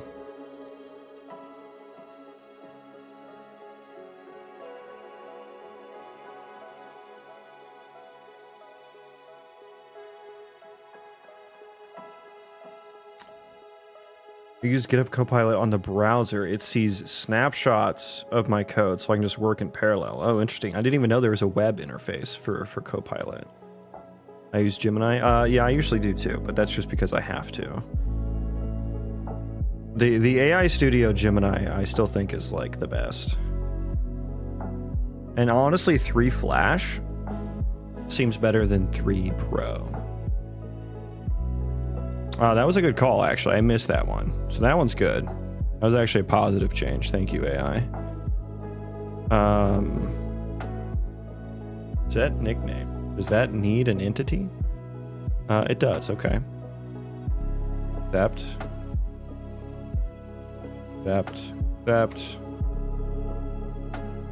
Good.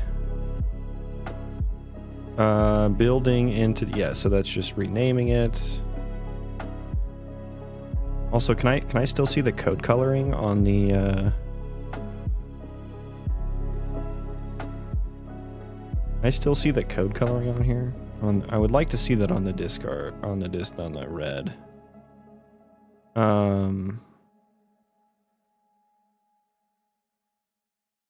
Can be constructed. Okay, so yeah, that's wrong. This one's wrong. I'm gonna discard that. We'll fix that in a second.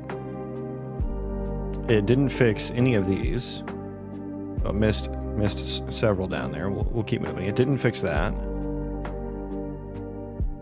I don't. It can't see the like what's resolving and what's not. And I think that's kind of an issue for AI. Like if it could actually like just have this information right here, like it could know to do something with it, you know. What you're doing looks interesting for sure though. Changes directly apply to the code. Oh, were you not aware of that? That's been like the main vibe coding workflow like for the past year. The agentic coding, like, you know, Claude Code and Cursor and Anti-Gravity. You never heard of those ones?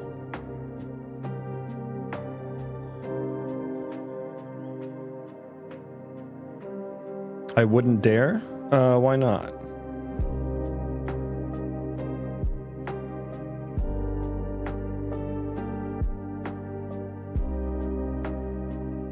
Okay, good. Yeah, I think all these are probably good.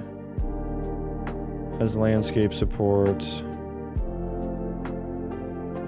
I can just imagine the extra bloat that would be inserted and potential errors. I mean, you just don't accept those. You just don't, if it's putting in bloat, you don't accept it. I mean, the same way you wouldn't copy paste from the web browser. It's just a more efficient flow.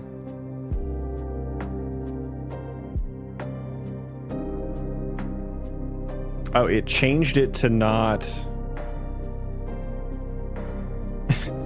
It changed it to not unpack it. I don't know, that wasn't a necessary change. Okay, I hit undo. Oh shit, did I fuck it up? Oh my god, there's so much to go through now. There's so much. Okay.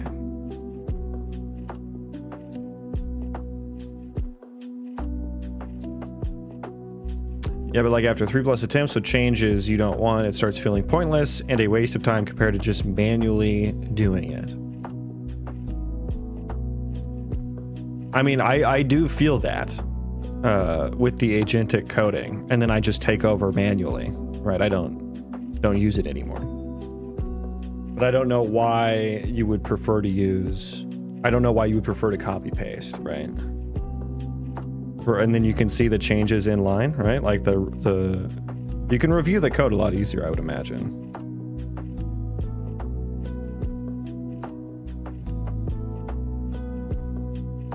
Because, I mean, it's still having to operate on the context of your code in the web browser, from what I'm understanding you saying. So it's not like you're even saving context or anything.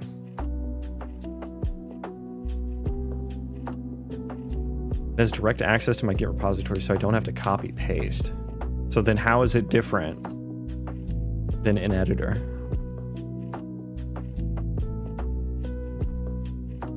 Yeah, these aren't commits. These are not commits. These are like inline changes. What are you doing here? Git actor rotation. So it actually did understand a little bit of nuance here. Although I would prefer you to just do an early return here. And also call this instance entity data.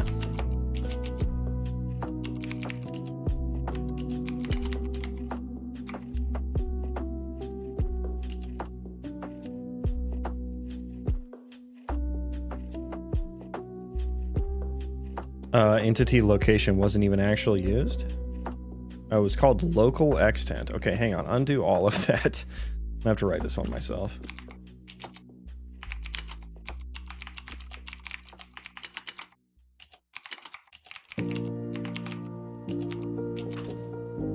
Rotate vector. Git building extent.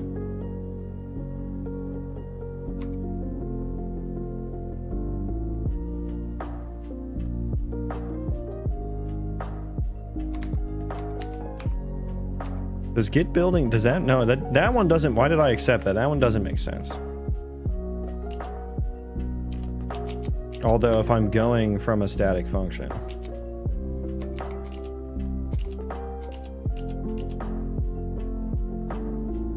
Bro, you are still coding. Yeah. I saw you around 2 months back. I mean, you know I've like stopped streaming. I haven't been constantly streaming and coding for 2 months. Like I do other things, but yes, it is my literal job to write code, so I do it every day. It has landscape support. I need to, I guess, get the ISMC static mesh. Yeah, so this one's a little interesting. Git building origin. Okay, yeah, this is trying to do too much here. That needs there's too much nuance there. I didn't really understand. Connected to support. I think we can hack that one. We'll see. What is supporting actors doing? Get connected buildings.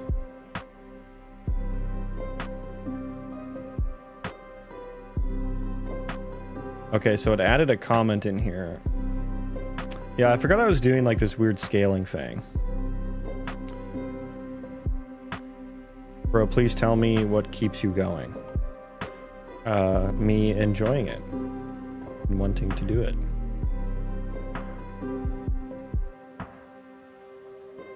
Which is why I don't always vibe code either.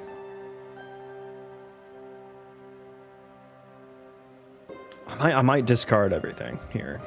Because we're getting into like too much nuance situations. It's like making opinionated changes to the code.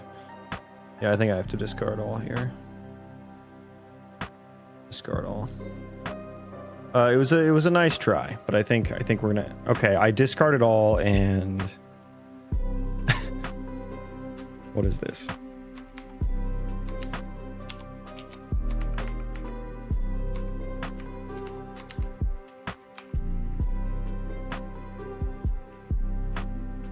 I do have to hop off and go to work here, though. So this may sit broken for a while.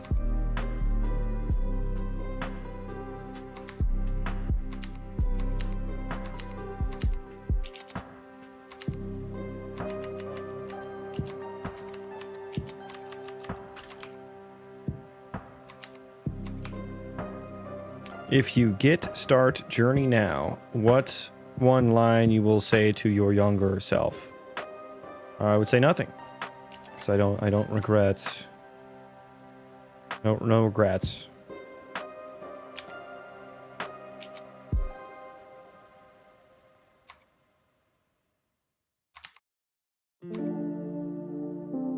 I have enjoyed the journey.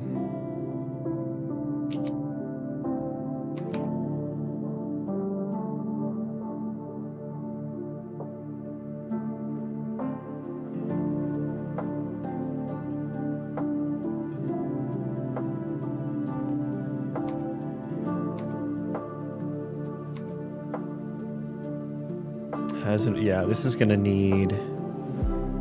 Yeah, we're gonna need some pretty... Yeah. So what I used to do, like what I do to get the connected buildings is I scale the mesh, and also for checking invalid collision. Don't touch mobile development, my only regret. But imagine how much you learn from that, you know? Like, you learned that you don't like it, right? How else, like, how else would you have learned other than doing it? But yeah, I actually scaled the actor and then checked for overlaps and then set the scale back, which is not exactly what I would call efficient.